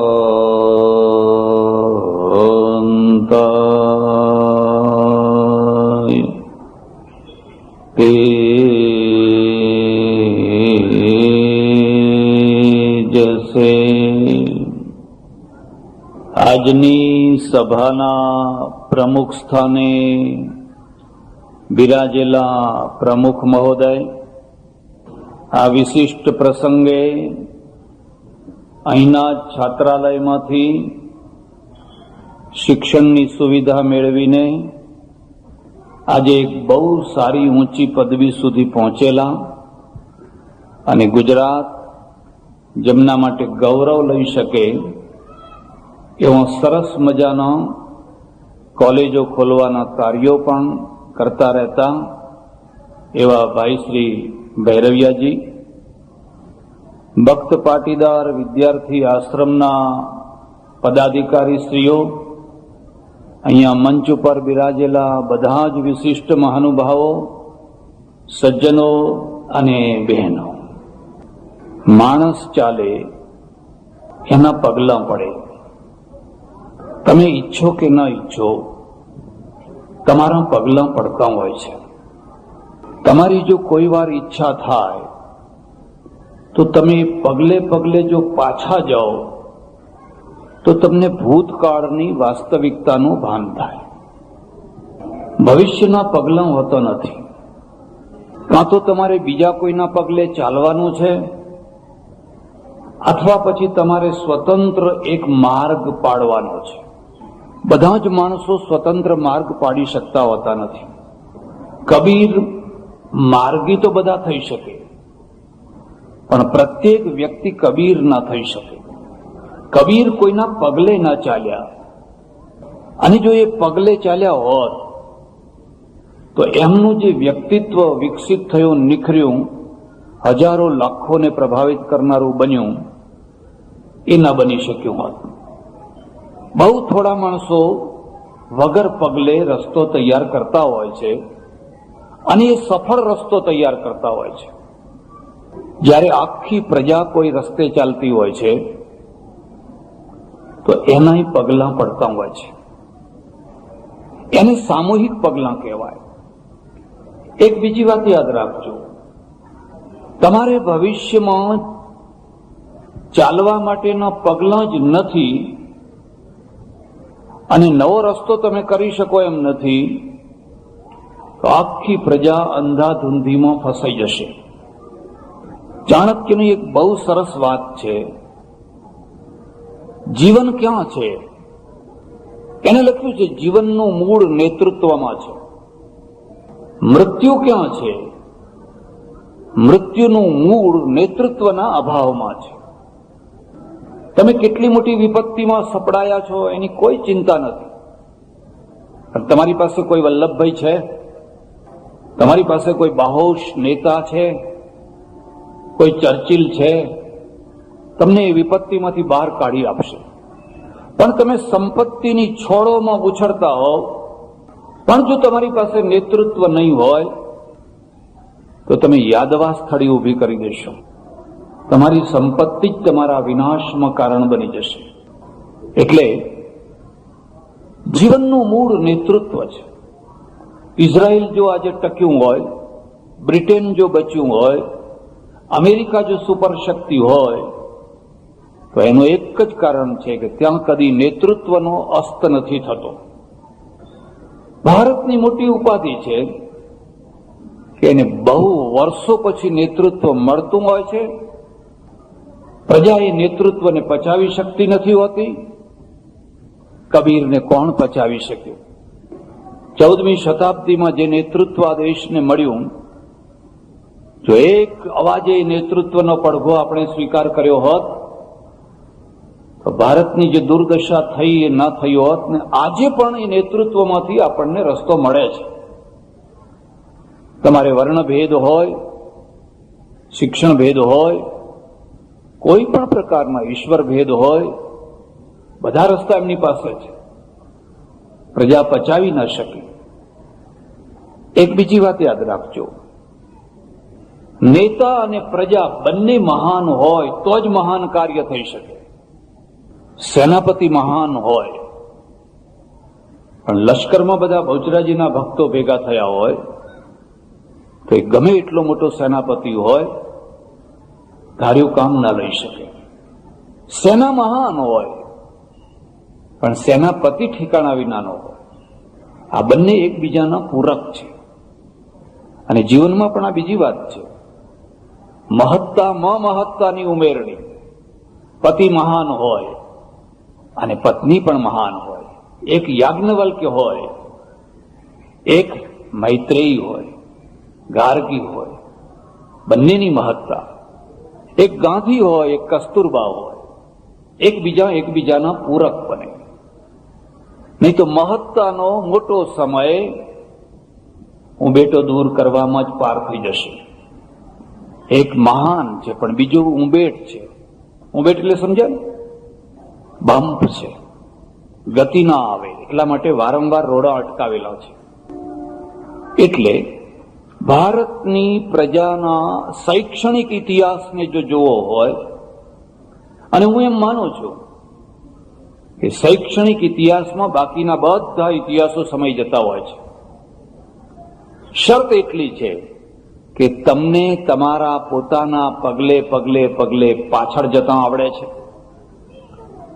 અને જો તમને એ આવડશે તો તમે આગળનો રસ્તો ભૂલ વિનાનો નિર્ધારિત કરી શકશો. 4 પ્રશ્નો આપણી પાસે છે અને આ 4 પ્રશ્નોના જો સાચા ઉત્તરો આપણે આપી શકીએ તો હું સમજુ છું કે ભવિષ્ય માટે તમારું નિદાન સાચું થશે. પહેલો પ્રશ્ન છે, શિક્ષણ કેવું હોય? બીજો, શિક્ષણ કેટલું હોય? ત્રીજો, શિક્ષણ કોના માટે હોય? અને ચોથો, શિક્ષણ કોના દ્વારા હોય? જો આ 4 પ્રશ્નોને આપણે સારી રીતે ઉકેલી શકીએ, કેવું, કેટલું, કોના માટે અને કોના દ્વારા, તો હું સમજુ છું કે શિક્ષણની ઘણી ગૂંચો આપણે પાર પાડી શકશું. બહુ પ્રાચીન કાળમાં આપણે જઈએ છીએ. મારો દેશ આજથી 2000 વર્ષ પહેલા, 2500 વર્ષ પહેલા, ભગવાન બુદ્ધના અવતરણ પહેલા, ઠેઠ પ્રાચીન વૈદિક ઋષિઓના યુગ સુધી જઈએ ત્યારે એક સાથે આપણને કેટલીય ધારાઓ વહેતી લાગે છે. એક બીજી વાત યાદ રાખજો, કોઈ પણ દેશની કોઈ પણ પ્રજા કોઈ પણ કાળમાં કદી પણ એક ધારામાં વહેતી નથી હોતી. આજે પણ કેટલીક ગાંધીવાદી ધારાઓ ચાલતી હશે, કેટલીક સામ્યવાદી ધારાઓ ચાલતી હશે, કેટલીક બીજી ધારાઓ ચાલતી હશે, ત્રીજી ધારાઓ ચાલતી હશે, ચોથી ધારાઓ ચાલતી હશે. જ્યાં એક જ ધારા ચાલતી હોય છે ત્યાં કાં તો ધાર્મિક ડિક્ટેટરપણું હશે, કાં તો રાજકીય ડિક્ટેટરપણું હશે. માણસની બુદ્ધિને, મનને જો છૂટ આપવામાં આવે તો આ ધારાઓ થવાની ને થવાની જ. માણસની બુદ્ધિને જો જકડી લેવામાં આવે તો તમે બીજી ધારાઓને કચડીને, દબાવીને એકમાત્ર ધારા એવું ચલાવી શકો. ગાંધીજીને જો સમજવાના હોય તો મારી દૃષ્ટિએ એ છે કે એમણે બધી ધારાઓને સલામ કરી, બધી ધારાઓનો સમન્વય કર્યો અને સમન્વય કર્યા પછી પણ પોતાની ધારાને અસ્ત ના થવા દીધી. બધાના ઉપર ગાંધીવાદ આવી ગયો કારણ કે એની અંદર શક્તિ હતી. પણ એમણે કોઈની ધારા છે એની ખંડિત ન કરી.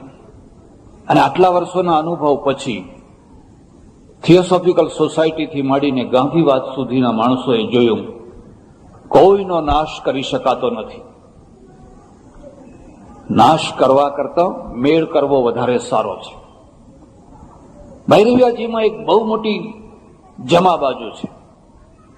એ જે સમાજમાંથી આવે છે એ સમાજે સદીઓ સુધી, વર્ષો સુધી ઘણા દુઃખો સહન કર્યા છે, ઘણા અપમાનો સહન કર્યા છે, પણ તે છતાં એની જરાય કટુતા રાખ્યા વિના આખી કડવાશને કાઢવી એ બહુ કઠિન કામ છે.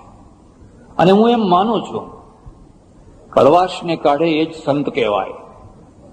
કડવાશને જે ઘોડ ઘોડ કરે, 10 વર્ષ પહેલા તમે મને એક ગાળ દીધી, એક કડવી વાત કહી, અને હું એને રોજ ઘોડ ઘોડ કરું તો હું પંડિત તો થઈ શકું, વિદ્વાન થઈ શકું, સંત ના થઈ શકું. કડવાશને કાઢવી બહુ કઠિન કામ છે. અને કડવાશ નીકળી નહીં કે તમારા અંદર તો અમૃતનો ઝરો બેઠેલો છે. તમે અમૃતમય છો, અમૃતસ્ય પુત્ર, તમે પોતે અમૃતમય છો. કાશીએ જવાની જરૂર નથી ને મથુરાએ જવાની જરૂર નથી, તમારી પાસે જ કાશી છે. એટલે તો કબીર સાહેબને લખવું પડ્યું, જો કબીરા કાશી મુએ હરિહું કોણ નિહોરી. આખી દુનિયા કાશીમાં મરવા આવે અને મરીને મુક્તિ પામે. કબીર જો કાશીમાં મરે અને મુક્તિ પામે તો મારા કર્મોનું શું, મારી ભક્તિનું શું? હું મગહરમાં મરીશ. કેટલાક લોકો ગજબની છાતીવાળા જન્મ લેતા હોય છે. આખા સમાજની સામે તમારે બાથ ભીડવી, નાની છાતીવાળાનું કોઈ કામ નહીં. અને સ્થાયી પાછું, એકાદ દિવસ માટે નહીં, આખી જિંદગી સુધી હું મગહરમાં મરીશ. અને મગહર માટે એવી કહેવત કે ત્યાં જો મરે તો એ નરકે જાય. રૂઢિઓની ઘરેડોને જે તોડે એ વીર પુરુષો છે. અને રૂઢિઓની ઘરેડોમાં જે ઘાંચીના બળદ થઈને ફર્યા કરે, પછી એમને સોનાના ડાબલા પહેરાવ્યા હોય કે સોનાની ઝૂલ પહેરાવી હોય તો એ બળદ જ છે. સોનું મડાડવાથી એ બળદ મટી નથી જતો. પણ જે ઘરેડોને, રૂઢિઓની ઘરેડોને, જેમાં પ્રજા પીસાઈ રહી છે, કોઈ વાઘ તોડી શકે, કોઈ સિંહ તોડી શકે. મગહર મરીશું. અને ખરેખર એ મગહર ગયા, એમને ત્યાં ઉત્સર્ગ કર્યો તો તમે બધા મારા કરતા વધારે સારું જાણો છો. તો મારે તો તમને એટલું જ કહેવાનું છે, પરંપરા જે છે એની જે કડવાશ છે એ કડવાશને તમે કાઢી નાખો. અમારે યુપીમાં કાકડીનો એક પ્રકાર આવે છે એને ખીરા કહે છે, ખીરા. અને જો તમારે એક ખીરા ખાવી હોય તો પહેલા એનું માથું કાપી નાખવાનું, પછી એને ઘસવાનું. એને ઘસો એટલે આમ દૂધ જેવું નીકળે, અને પછી ખાઓ તો એ મીઠી લાગે. ને જો એને માથું કાપ્યા વિના, એને ઘસ્યા વિના ખાઓ તો કડવી ઝેર લાગે. પ્રત્યેક માણસમાં કડવાશ બેઠેલી છે. જોમો કેન્યાટાને અંગ્રેજોએ એટલા મારેલા, માઓની ચળવળમાં તળિયા તોડી નાખેલા. ગાંધીજીના તો બહુ મોટા સદભાગ્ય કે અંગ્રેજોએ કદી આંગળી નથી લગાડી. અને એનું કારણ છે ગાંધીજીની લડત. ગાંધીજીએ કદી અંગ્રેજોને ગાળો નથી દીધી, કદી નહીં. કોઈ જગ્યાએ ગાળ દીધી હોય તો મને કહેજો. તમારી ઊંચાઈ છે એ અર્થમાં ઊંચાઈ છે કે તમારા વિરોધીઓ પ્રત્યે તમે કેટલા ઉદાર અને કેટલા સભ્ય રહો છો. વિરોધીઓ સામે હલકા થઈ જવું એ કોઈ ઊંચાઈ નથી. કદી અંગ્રેજોને ગાળો, કોઈને ગાળો ના દે. વિરોધ બધાના સાથે, પણ આચારનો વિરોધ નહીં, એમ વાણીનો વિરોધ છે. એટલે અંગ્રેજો કોઈ દાડો એમના ઉપર હાથ ના ઉપાડી શક્યા. જોમા કેન્યાટાના તળિયા તોડી નાખ્યા. પણ એક જોમા કેન્યાટા જયારે ગાદી ઉપર બેઠા એટલે એને પહેલો હાથ અંગ્રેજો સાથે મેળવ્યો. એ જાણતા હતા અંગ્રેજો વિના મારો દેશ આગળ નહીં આવી શકે. કડવાશ કાઢી નાખી. અને તમે ઇતિહાસમાં રસ હોય તો તમે જાણી શકશો, તાંજાનિયા વાળાએ ચાઇના સાથે હાથ મેળવ્યો, બરબાદ થઈ ગયો. યુગાન્ડામાં અમીન આવ્યો, યુગાન્ડા બરબાદ થઈ ગયો. કેન્યા આબાદ થઈ ગયું. કન્યા સમૃદ્ધ થઈ ગઈ. વિષયાંતર નહીં કરું, પણ મારી મૂળ વાત આ છે, જ્યારે તમે એક મહત્વના જવાબદાર પદ ઉપર પહોંચો છો અને ત્યારે પણ જો તમારા જૂના ડંખો, જૂની વેરવૃત્તિઓ એ બધું લઈને જો પહોંચો છો તો તમે ખુરશીને ન્યાય નહીં આપી શકો અને ખુરશી તમને ફેંકી દેશે. દિલ્હીની ગાદી ઉપર તો કેટલાય બેઠા, પણ કોઈ ખૂની થઈને ગાદીથી ઉતર્યું, અલાઉદ્દીન ખૂની, અને કોઈ મોહમ્મદ તગલક ગાંડો થઈને ઉતર્યો. ખુરશી ઉપર બેસવા માત્રથી કોઈનું ભલું ના થઈ ગયું. કેટલાક થોડા દિવસ જ બેઠા, પણ ભૂંસાતા નથી. એમને ભૂંસવા માટે પોતા ઉપર પોતા કરો તો એ ભૂંસાતા નથી લોકોના મનમાંથી. સરદાર પટેલ 2.5 વર્ષ જ બેઠા, 2.5 વર્ષ. ભૂસી જુઓ. લાલ બહાદુર શાસ્ત્રી 18 મહિના જ બેઠા, 18 વર્ષની 18 મહિના જ બેઠા. ભૂસી જુઓ. એટલે શિક્ષણ છે એને જો સમજવું હોય તો આપણી પાસે 4 પ્રશ્નો છે. પહેલામાં પહેલો પ્રશ્ન છે, શિક્ષણ કેવું હોવું જોઈએ? કેવું છે? તમારી મીઠાઈ કેવી છે? મોહનથાળ છે, બરફી છે, જલેબી છે, ચાલો જે છે એ છે. કેટલી છે? આ બધાને પહોંચી શકે એટલી છે? એનું પ્રમાણ કેટલું, ક્વોન્ટિટી કેટલી છે? કોના માટે છે? આ બધા બેઠા એમના માટે છે, થોડાકને જવા દેવાના બાકીના માટે છે? અને કોના દ્વારા છે? બહુ પ્રાચીન કાળમાં, બુદ્ધથી એ પહેલા આ દેશમાં શિક્ષણનો બહુ મોટો પ્રભાવ હતો. બહુ મોટો પ્રભાવ હતો. દૂર દૂરથી લોકો અહીં આવતા. અને એક નિયમ છે, સરોવર હોય ત્યાં હંસ જાય, પક્ષીઓ જાય. જ્યાં રણો હોય ત્યાં પક્ષીઓ ના જાય. તમારે આજ અમેરિકા લોકો કેમ દોડે છે? શા માટે લોકો દોડે છે? ઘણું સમજાવીએ છીએ, પણ નથી કોઈ અટકતા. દૂર દૂરથી લોકો અહીં આવતા અને અહીંની વિદ્યાપીઠો, અહીંના વિદ્યાલયો, અહીંના વિદ્વાનો, અહીંના ઋષિઓ, અહીંના મુનિઓ, અહીંના ચિંતકો એમના ચરણોમાં માથા નમાવતા. પણ મુશ્કેલી શું હતી? બહુ મોટી મુશ્કેલી હતી કે તમારા હિમાલયના ઊંચા શિખરો સોના અને ચાંદીથી ચમ ચમ ચમ ચમ ચમ ચમ થતા હતા, પણ જેમ જેમ નીચે ઉતરો, તળેટીમાં જાઓ, ગાઢ અંધકાર. ક્વોન્ટિટી નહીં, ક્વોલિટી, પણ શિખરો પૂરતી. નીચે જુઓ તો ગાઢ અંધકાર, હાથને હાથ નથી દેખાતો. એક સમય હતો, તમે કેટલા કપિલો પેદા કર્યા, વ્યાસ, વશિષ્ઠ, ગૌતમ, ફલાણા ફલાણા કેટલાય પેદા કર્યા, પણ નીચે તળેટીમાં શું છે? કોઈ એના તરફ ધ્યાન ના આપ્યું. અને પાછા પગલે જો આપણે જઈએ, એ ધ્યાન ના આપ્યું, એના પરિણામ આજે આપણે ભોગવી રહ્યા છીએ. અમારે ઉપનિષદમાં એક બહુ સરસ આખ્યાયિકા છે. એક સ્ત્રી છે, એને એક છોકરો છે, એનું નામ છે સત્યકામા. અને એ 7-8 વર્ષનો થયો, એના અંદરથી ભણવાની ઉછાળા નીકળ્યા કરે. માં મારે ભણવું છે, માં મારે ભણવું છે, માં મારે ભણવું છે. તમે જરા ચારે તરફ ધ્યાનથી જોજો. કેટલાક છોકરાઓ છે ને, એમને સ્કૂલે મોકલવા નથી પડતા, એ દોડતા જતા હોય છે. અને કેટલાકને ધકેલીને મોકલવા પડતા હોય છે. અને કેટલાકને ઊંચકીને લઈ જવા પડતા હોય છે, ટીંગાટોળી કરીને લઈ જવા પડતા હોય છે. માંડ જો 2 વર્ષ ટક્યા તો ટક્યા, અને પછી ભાગ્યા. ઘણી વાર એવું કહીએ આપણે કે ભાઈ હું ને આ સાથે ભણતા હતા, પણ તમે કે હું પછી 4થી ચોપડી ભણીને નીકળી ગયો, હવે કોદાળીને પાવડો લો છું. એ સાહેબ તો ખુરશી ઉપર બેઠા. તારે ભણવું તો ને જોડે, પણ એ વખતે ખબર જ નથી, એમ કે સૂઝ જ નથી. પેલા છોકરાની અંદર ઉછાળ આવે છે, ઉછાળ. મારે ભણવું છે, મારે ભણવું છે, મારે ભણવું છે. એક બીજી વાત યાદ રાખજો, જેને ભણવું હોય, જેને કમાવું હોય, જેને કંઈક કરવું હોય અને અંદરથી ઉછાળો આવતી હોય, તમે એને જગ્યા કરી આપજો, તમે એને રસ્તો કરી આપજો. તમારી પાસે પૈસો હોય તો પૈસેથી. આ ભક્તા વિદ્યાર્થી આશ્રમ ચાલે છે. કોઈને સેવા કરવાની ઈચ્છા હોય, કોઈને કંઈ કરવાની ઈચ્છા હોય, સાચી ભાવનાથી આવો, આગળ આવો, કરો કામ. નવી પેઢી તૈયાર થાઓ. માં અને માની પાસે જઈને રોજ મારે ભણવું છે, મારે ભણવું છે, મારે ભણવું છે. એક બીજી વાત યાદ રાખજો, ભારતમાં સ્ત્રી જ્યારે પતિ વિનાની હોય, પુરુષ વિનાની હોય અને એના માથે છોકરાઓની જવાબદારી આવી હોય અને ઘરમાં પૈસો ન હોય, એ સ્ત્રીની શું દશા થાય છે કોઈ વાર વિચાર કર્યો? આપણે બધા સંસ્કૃતિ સંસ્કૃતિ સંસ્કૃતિ બધી વાતો તો બધી વારંવાર બોલ્યા કરીએ છીએ, પણ કોઈ વિધવાના ઘરમાં જઈને ડોકિયું કર્યું? કન્યાઓ પરણાવા જેવી થઈ છે, છોકરાઓ ભણાવવા જેવા થયા છે, બધુંય છે, કરવું શું?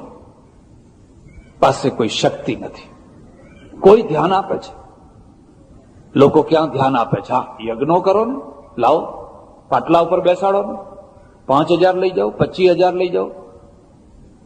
ભારતનું દાન જો કુમાર્ગે ના વળ્યું હોત તો ભારતની પ્રજા આટલી ભિખારી ના થઈ હોત. બાળ્યું બધું, બાળો, રોજ બાળો, બાળો, રાખ ચોડીને ઉભા થાવ. શિહોરમાં મોટો યજ્ઞ થયેલો, જો તમને ખબર હોય તો 12-15 વર્ષ થઈ ગયા. અને દુલાભાયા કાગ છે ને, એમને બોલાવેલા કે પહોંચી ગયા. કેટલી કુંડીઓ, હો, સહસ્ત્ર કુંડી, લાખ કુંડી, ફલાણી કુંડી. એક બીજી વાત પણ યાદ રાખજો, જે કવિ છે, ક્રાંત દ્રષ્ટા છે, એ કદી પણ અન્યાયના માથું નહીં ઝુકાવે. લાકડું જે ઓરંબે ઊભું હોય છે એના ઉપર તમારે જેટલો ભાર રાખવો હોય એટલો રાખો. એ ઓરંબે ઉભેલું લાકડું 1000 મણ ભાર સહન કરશે, પણ એ લાકડું જો ઝૂક્યું અને પછી જો એના ઉપર ભાર મૂકતા ગયા, એ સીધું નહીં થઈ શકે. એ ઝૂકતું જશે, ઝૂકતું જશે, ઝૂકતું જશે ને પડી જશે. રાજનેતા હોય, ધર્મ નેતા હોય, સમાજ નેતા હોય કે કોઈ પણ ક્ષેત્રનું નેતૃત્વ હોય, તમે જ્યાં સુધી ઓરંબે હશો ત્યાં સુધી જ ભાર ઉપાડી શકશો. જો કોઈ અનિષ્ટને વધુ ને વધુ ઝુકાડતો જશે અને એટલી હદે ઝુકાડશે કે જ્યાં સુધી તમે જમીન દોસ્ત ન થઈ જાઓ. બધું થતું હોય તો થવા દો, પણ પોતાના ઓરંબાને ડગમગ ન થવા દો. પોતાના અને કુટુંબની પણ આ વાત છે, આ ભક્ત આશ્રમની પણ આ જ વાત છે. એક ઓરંબા ઉપર લાકડું ઊભું હોય છે. દેશનો સાહિત્યકાર, દેશનો તત્વચિંતક, શાસન બનો, છત્રી બનો. કદી તમારી માં વિધવા હતી અને તમે તમારું બાળપણ એના ખોળામાં વિતાવ્યું છે? તમને ખબર છે કે એને કેટલી વેદના પડી હતી, કેટલા દુઃખો પડ્યા હતા? પુરુષનો એક બહુ મોટો અભાવ, અને બીજી તરફ પૈસાનો અભાવ, ધનનો અભાવ, અભાવ જ અભાવ. ત્રીજી તરફ સમાજ હંમેશા વાઘની નજરે જોયા કરે, ક્યારે કલંક લગાડે કહી ન શકાય. રોજ કે માં મારે ભણવું છે, માં મારે ભણવું છે. શું ભણાવું, ક્યાંથી ભણાવું, કેવી રીતે ભણાવું? એને કહ્યું, બેટા તું જા, જે ગુરુકુળ મળે એમાં દાખલ થઈ જા. મારા હાથની વાત નથી, તારી મેળે દાખલ થઈ જા. એને કહ્યું, હું દાખલ તો થઈ જાઉં, પણ એ જમાનો એવો હતો કે લોકો ગોત્ર પૂછતા. આપણું ગોત્ર કયું, મારું ગોત્ર કયું, જેમ આજે અટક પૂછે છે લોકો. અને અટકમાં એક વ્યક્તિત્વ હોય છે. જોકે સારું છે અટકો ઘૂંસાઈ જાય, પણ એટલું નક્કી છે કે અટકમાં એક નિશ્ચિત વ્યક્તિત્વ છુપાયેલું હોય છે. એટલે આપણને તરત ખ્યાલ આવી જાય કે આ માણસ શું છે, મારું ગોત્ર શું. અને બહુ સ્પષ્ટતાથી એને કહ્યું, બેટા મને ખબર નથી કે આપણું ગોત્ર શું છે. યુવાવસ્થામાં મેં તને પ્રાપ્ત કર્યો, હવે તું જા અને કોઈ ઋષિ તને દાખલ કરે તો તું દાખલ થઈ જજે. આ ગુરુકુલ, પેલા ગુરુકુલ, પેલા ગુરુકુલ, પેલા ગુરુકુલ. આજે જે પ્રવેશનો પ્રશ્ન છે ને એ જ પ્રશ્ન ત્યારે હતો. આજે છે ને કોઈ જગ્યાએ દાખલ થવું હોય, કિંગ ગોત્રોસી, તારું ગોત્ર શું છે? મને ખબર નથી. નીકળ, બહાર નીકળ. ગોત્ર વિનાના માણસને પેસવા નથી દેતા, કાઢી મૂકે બધા, કાઢી મૂકે. આ જગ્યા, પેલી જગ્યા, આ જગ્યા, પેલી જગ્યા, આ જગ્યા, પેલી જગ્યા. પણ એને ગુરુકુળોમાં જવાનું બંધ ન કરે. એક બીજી વાત યાદ રાખજો, બે પ્રકારના માણસો હોય છે. બહુ ઉત્સાહી, કોઈ પણ કામ કરવું હોય તો બહુ ઉત્સાહથી શરૂ કરે, પણ એક વિઘ્ન આવે તો ઢીલા, બસ મૂકી દે, લો આ તમારું વહીવટ મારે ના જોઈએ. અતિ ઉત્સાહી માણસનો ભરોસો ના કરશો, કારણ કે જેટલી ઝડપથી કાર્યને પકડશે એટલી ઝડપથી એ છોડી દેશે. એક બીજો માણસ હોય છે કે એ કોઈ કાર્યને પકડે પછી ગમે એટલા વિઘ્નો આવે, વિક્ષેપો આવે, અગવડો આવે, પણ કાર્યને ન છોડે ને ન જ છોડે. પ્રતિકૂળતા હોવા છતાં પણ જે કાર્યને નથી છોડતા હોતા એ સાધનાના દ્વારા સિદ્ધિ પ્રાપ્ત કરતા હોય છે. એક બીજી વાત યાદ રાખજો, તમારી શરૂઆતની જે જિંદગી છે, અત્યારે નહીં, હવે વૃદ્ધ થઈ ગયા એની વાત નથી કરતો, વિદ્યાર્થીઓ, તમારી જે શરૂઆતની જિંદગી છે એમાં જેટલી અગવડો હશે અને અગવડોના સામે તમે જેટલા જજુમતા હશો એટલું જ તમારું નક્કરપણું વધારે મજબૂત થતું હશે. તમે જો યુવાવસ્થામાં અગવડો નથી ભોગવી, તમે યુવાવસ્થામાં જજુમ્યા નથી, તો તમે બહુ તો રૂના ગોદડા જેવા પોચા થશો. ઉપર મખમલ હોય, બધું બરાબર સારું હોય, રૂના ગોદડા જેવા, ચીબડા જેવા પોચા થશો. પણ જેને કિશોરાવસ્થાથી અગવડો સહન કરી છે અને જજુમ્યો છે જે માણસ, એ તો પોલાદનો માણસ થશે, સ્ટીલનો થશે. સાધનાના સમયમાં અગવડો બહુ મોટું પીઠબળ ઊભું કરે છે, બહુ મોટી શક્તિ ઊભી કરે છે, અને સાધનાના સમયમાં વધારે પડતી સગવડો સાધનાના દુશ્મન બને છે. તમે વિદ્યાર્થીને એસી કરી આપો, ફેન કરી આપો, ફલાણું કરી આપો, 2 વાર જમવાનું, 2 વાર નાસ્તો, 3 વાર ચા કરી આપો, તો ભણશે કોણ? માપસરની સગવડો સારી. એટલે ઘણા ગુરુકુળોમાં એનું અપમાન થયું, નીકળ બહાર નીકળ. પણ એને છોડ્યું નહીં કદી, એને નક્કી કર્યું મારે તો બધે જવું જ છે. એક ગુરુકુળ એવું મળ્યું, પૂછ્યું, કિંગ ગોત્રોસી, તારું ગોત્ર શું છે? ઋષિએ પૂછ્યું, અને એને કહ્યું મને ખબર નથી. હવે અત્યાર સુધી રખડેલો માણસ એ ધારે તો ગમે તો જૂઠું ગોત્રે બોલી શકે, અને જૂઠની દુનિયા છે. અમારે સાધુઓમાં આ બહુ મોટો રિવાજ છે. હવે હું બંગાળનો હોઉં, બિહારનો હોઉં, ક્યાંયનો હોઉં, લોકો મને પૂછે મહારાજ તમે કોણ હતા? અરે અમારે તો જાગીરદાર હતા, અમે તો કલેક્ટરના દીકરા. અને કેટલીક વાર ના પૂછે તોય બોલ્યા કરે. કોઈ પૂછે ને બોલે તો હજુ સમજ્યા, પણ વગર પૂછે આપોઆપ બધું કડ બોલ્યા કરે. લોકો પ્રભાવિત થાય કે હો આ તો કલેક્ટરના દીકરા હતા. અને ખરેખર ત્યાં જઈને જુઓ તો પટાવાળાનો ના હોય, પણ કોણ જોવા જાય? કોઈ જોવા તો જતું નથી હોતું. જુઠ્ઠું બોલીને તો બધું ઘણું કરી શકાતું હોય છે. પણ આ માણસ હજુ સુધી એક જ કહે છે મને ખબર નથી, હું નથી જાણતો. અને પેલા ઋષિ છે ને, ઋષિએ છાતી સાથે લગાવ્યો અને એક વાક્ય, ઓહો નહીં તદ બ્રાહ્મણો વક્તુમર હતી. અબ્રાહ્મણ કદી પણ આટલું સત્ય બોલી ન શકે. એ કબીર જ હોય, જે હોય મસી કાગજ છુઓ નહીં, કલમ ગયો નહીં હાથ. કબીર જ બોલી શકે. એ ગાંધી જ બોલી શકે કે બચપણમાં હું ઊંધા રવાડે ચડી ગયેલો અને કઈ માંસાહારી પણ થઈ ગયેલો ને, એવું બધું એ ગાંધી જ લખી શકે. બાકી અમે તો બધા શું, બધા ચમત્કારો જ લખતા રહે, ચમત્કારો જ, અને હોય કશા ચમત્કાર ના હોય. આ તો રંગોળી પૂરેલી છે, નર્યું જુઠ્ઠાણું. પેલો લખે ભાઈ મારામાં બધી દુર્બળતાઓ હતી, કુસંગમાં પડેલો, બધું થયેલું. ગાંધી જ લખી શકે. અમારી સંત વાણી તમે જોજો, એમાં એક જ વાત, આત્મ પરિશીલન, પોતાની દુર્બળતા વ્યક્ત કરવી. પેલા ઋષિ એને છાતી સાથે લગાવી દીધો, નહીં તો બ્રાહ્મણો વક્તુમર હતી. આટલું સ્પષ્ટ, આટલું ચોખ્ખું, આટલું નિર્ભય વાક્ય કોઈ બીજો ના બોલી શકે. બોલવાની હિંમત હોવી જોઈએ. અને એને દાખલ કરી દીધો. ભણ્યો હોય તો બધું લાંબી કથા છે. એક બીજી વાત યાદ રાખજો, સમાજમાં હંમેશા 2 ટ્રેકો ચાલતી હોય છે. તમારા ઘરમાં પણ, નવસારીમાં પણ, દરેક જગ્યાએ બે ટ્રકો ચાલતી હોય છે, એક રૂઢિવાદીઓની અને એક ઉદારતાવાદીઓની.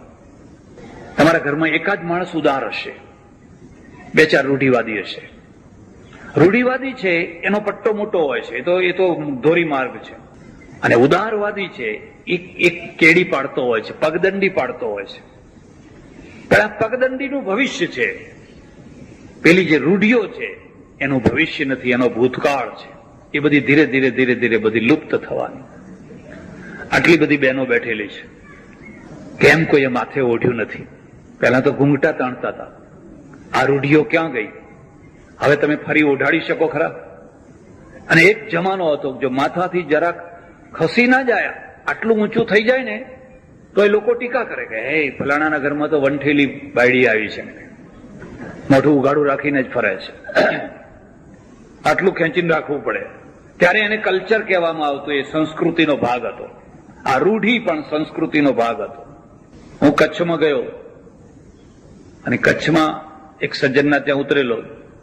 ત્યાં લાજ કાઢવાનો રિવાજ વધારે, એટલે મેં બધાને કહ્યું ભાઈ હવે આ લાજ કાઢવાની જરૂર નહીં, એ જમાનો ગયો. એ ઘણા લોકોએ લાજ દૂર કરી દીધી. પણ જેના ઘરમાં ઉતરેલો એ ડોસો, એને બહાદુરી ચડી ગઈ, એ ડોશીને આમ ખેંચીને કાઢવા માંડ્યો. બધાએ લાજ કાઢી, તું હવે 75 વર્ષની થઈ, હવે તો લાજ.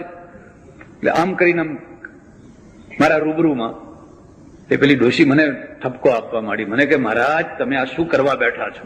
મેં કહ્યું કેમ? કે આ તો અમારી મર્યાદા કહેવાય, આનો નાશ કરવા બેઠા છો? મેં કહ્યું કેવી રીતે? મને કે તમને ખબર નથી? ના, કે લક્ષ્મીજીનો વાસો કપાળમાં છે, સ્ત્રીના કપાળમાં, અને એટલા માટે એને ઢાંકેલું રાખવું જોઈએ. ચોકઠા કેવા ગોઠવી દેતા હોય, જુઓ ને જરા, ક્યાંથી ક્યાં ગોઠવી દેતા હોય છે. તો મેં કહ્યું જરા જોવું તો ખરો ક્યાં વાસો છે, જરા લક્ષ્મીજીનો વાસો. પછી મેં કહ્યું બેન, આ બધા ફોટા છે ને એ આપણા પૂર્વજોના છે ને, એમાં રાધા કૃષ્ણ છે, શિવ પાર્વતી છે, સીતારામ છે, બધા જોડાવે. આમાં કોઈએ લાજ કાઢેલી છે? કીધું સીતાજીએ લાજ કાઢી છે, પાર્વતીએ લાજ કાઢી છે, લક્ષ્મીજીએ લાજ કાઢી છે. એટલે આમ જોવા લાગ્યા. અરે મેં કહ્યું લાજ તો નથી કાઢી, પણ કેટલાક તો એટલા ઘસાઈને બેઠા છે કે એ આજકાલના જુવાનિયા આટલા ઘસાઈને ના બેસતા હોય, એટલા ઘસાઈને બેઠા છે. મને કે મહારાજ તમે તો ખરું ખોડી કાઢ્યું. મેં કહું આ આપણું કલ્ચર છે, આ તો બધું બહારનું ઉછીતું લીધેલું છે, આપણું નથી. આ રૂઢિઓ છે. રૂઢિ બહુ મોટા પાટા ઉપર ચાલતી હોય છે, અને ઉદારતાની પગદંડી હોય છે. અને પ્રત્યેક સમયમાં, પ્રત્યેક ઘરમાં, પ્રત્યેક સમાજમાં થોડાક માણસો ઉદાર રહેતા હોય છે. એ ઉદાર જ ભવિષ્યનું નિર્માણ કરતા હોય છે. એટલે પેલા હરિદ્રુમત ઋષિ છે ને, એ ઉદાર પગદંડીનો આચાર્ય છે. એમ ના કહ્યું જતો રહે જતો રહે જતો રહે જતો રહે. તમે તો જતા રહેવાનું જ શીખવાડ્યું છે ને, આવો આવો આવો એવું તો કોઈ શીખવાડ્યું જ નથી. જો હરિદ્રુમત ઋષિ ના મળ્યા હોત તો સત્યકામ ભણી ન શક્યો હોત, તો આદેશને સત્યકામ જેવો એક મહાન ઋષિ ના મળી શક્યો હોત. કેમ? પ્રશ્ન આવીને ઉભો રહ્યો, શિક્ષણ કોના માટે છે? શિક્ષણ માત્ર નિશ્ચિત વર્ણ માટે છે. જો તમારી પાસે નિશ્ચિત વર્ણનું સર્ટિફિકેટ ન હોય તો તમારા માટે શિક્ષણ નથી. આ આપણા પગલા છે, આ જૂના પગલા છે. એમાં ઉદારતા છે કોઈ કોઈ જગ્યાએ, પણ મોટો ભાગ તો આ જ છે. અને એના કારણે ઘણા સારા વિદ્વાનો નીકળ્યા, પણ બાકી બધું અંધકાર અંધકાર અંધકાર. આ જ દશા પૈસાની. ગામમાં એક પૈસાદાર નગર શેઠ વાણિયો હોય, એના ઘરમાં સોનું ચાંદી બધું હોય, ઢગલા હોય, પણ ગામ આખું ભૂખે મરતું હોય. પાટીદારો, ખેડૂતો દેવાદાર હોય, મજૂરો ભૂખે મરતા હોય, બધું હોય. એક માણસની પાસે મબલક મૂડી હોય, એ શિખર છે, તરેટીમાં જુઓ તો ભૂખમરો છે. અને અમે બધાએ શું કામ કર્યું? અમે બધાએ જજમેન્ટ આપી દીધું કે ભાઈ આણે પૂર્વમાં સારા કર્મ કરેલા એટલે એ નગર શેઠ થયો છે, અને તમે બધાએ પાપ કરેલા એટલે આ બધું ભોગવી રહ્યા છો. ને હવે જો તમારે આવતા જન્મે જો નગર શેઠ થવું હોય તો અમે બતાવીએ એ પુણ્ય કરો, એટલે આવતા જન્મે પાછા તમે નગર શેઠ થાવ. તમારી પાસે નિદાન જ ખરાબ હોય, ખોટું હોય, તો તમે કોઈ દાડો સાચું પરિણામ ના લાવી શકો. પ્રશ્ન છે શિક્ષણ કોના માટે?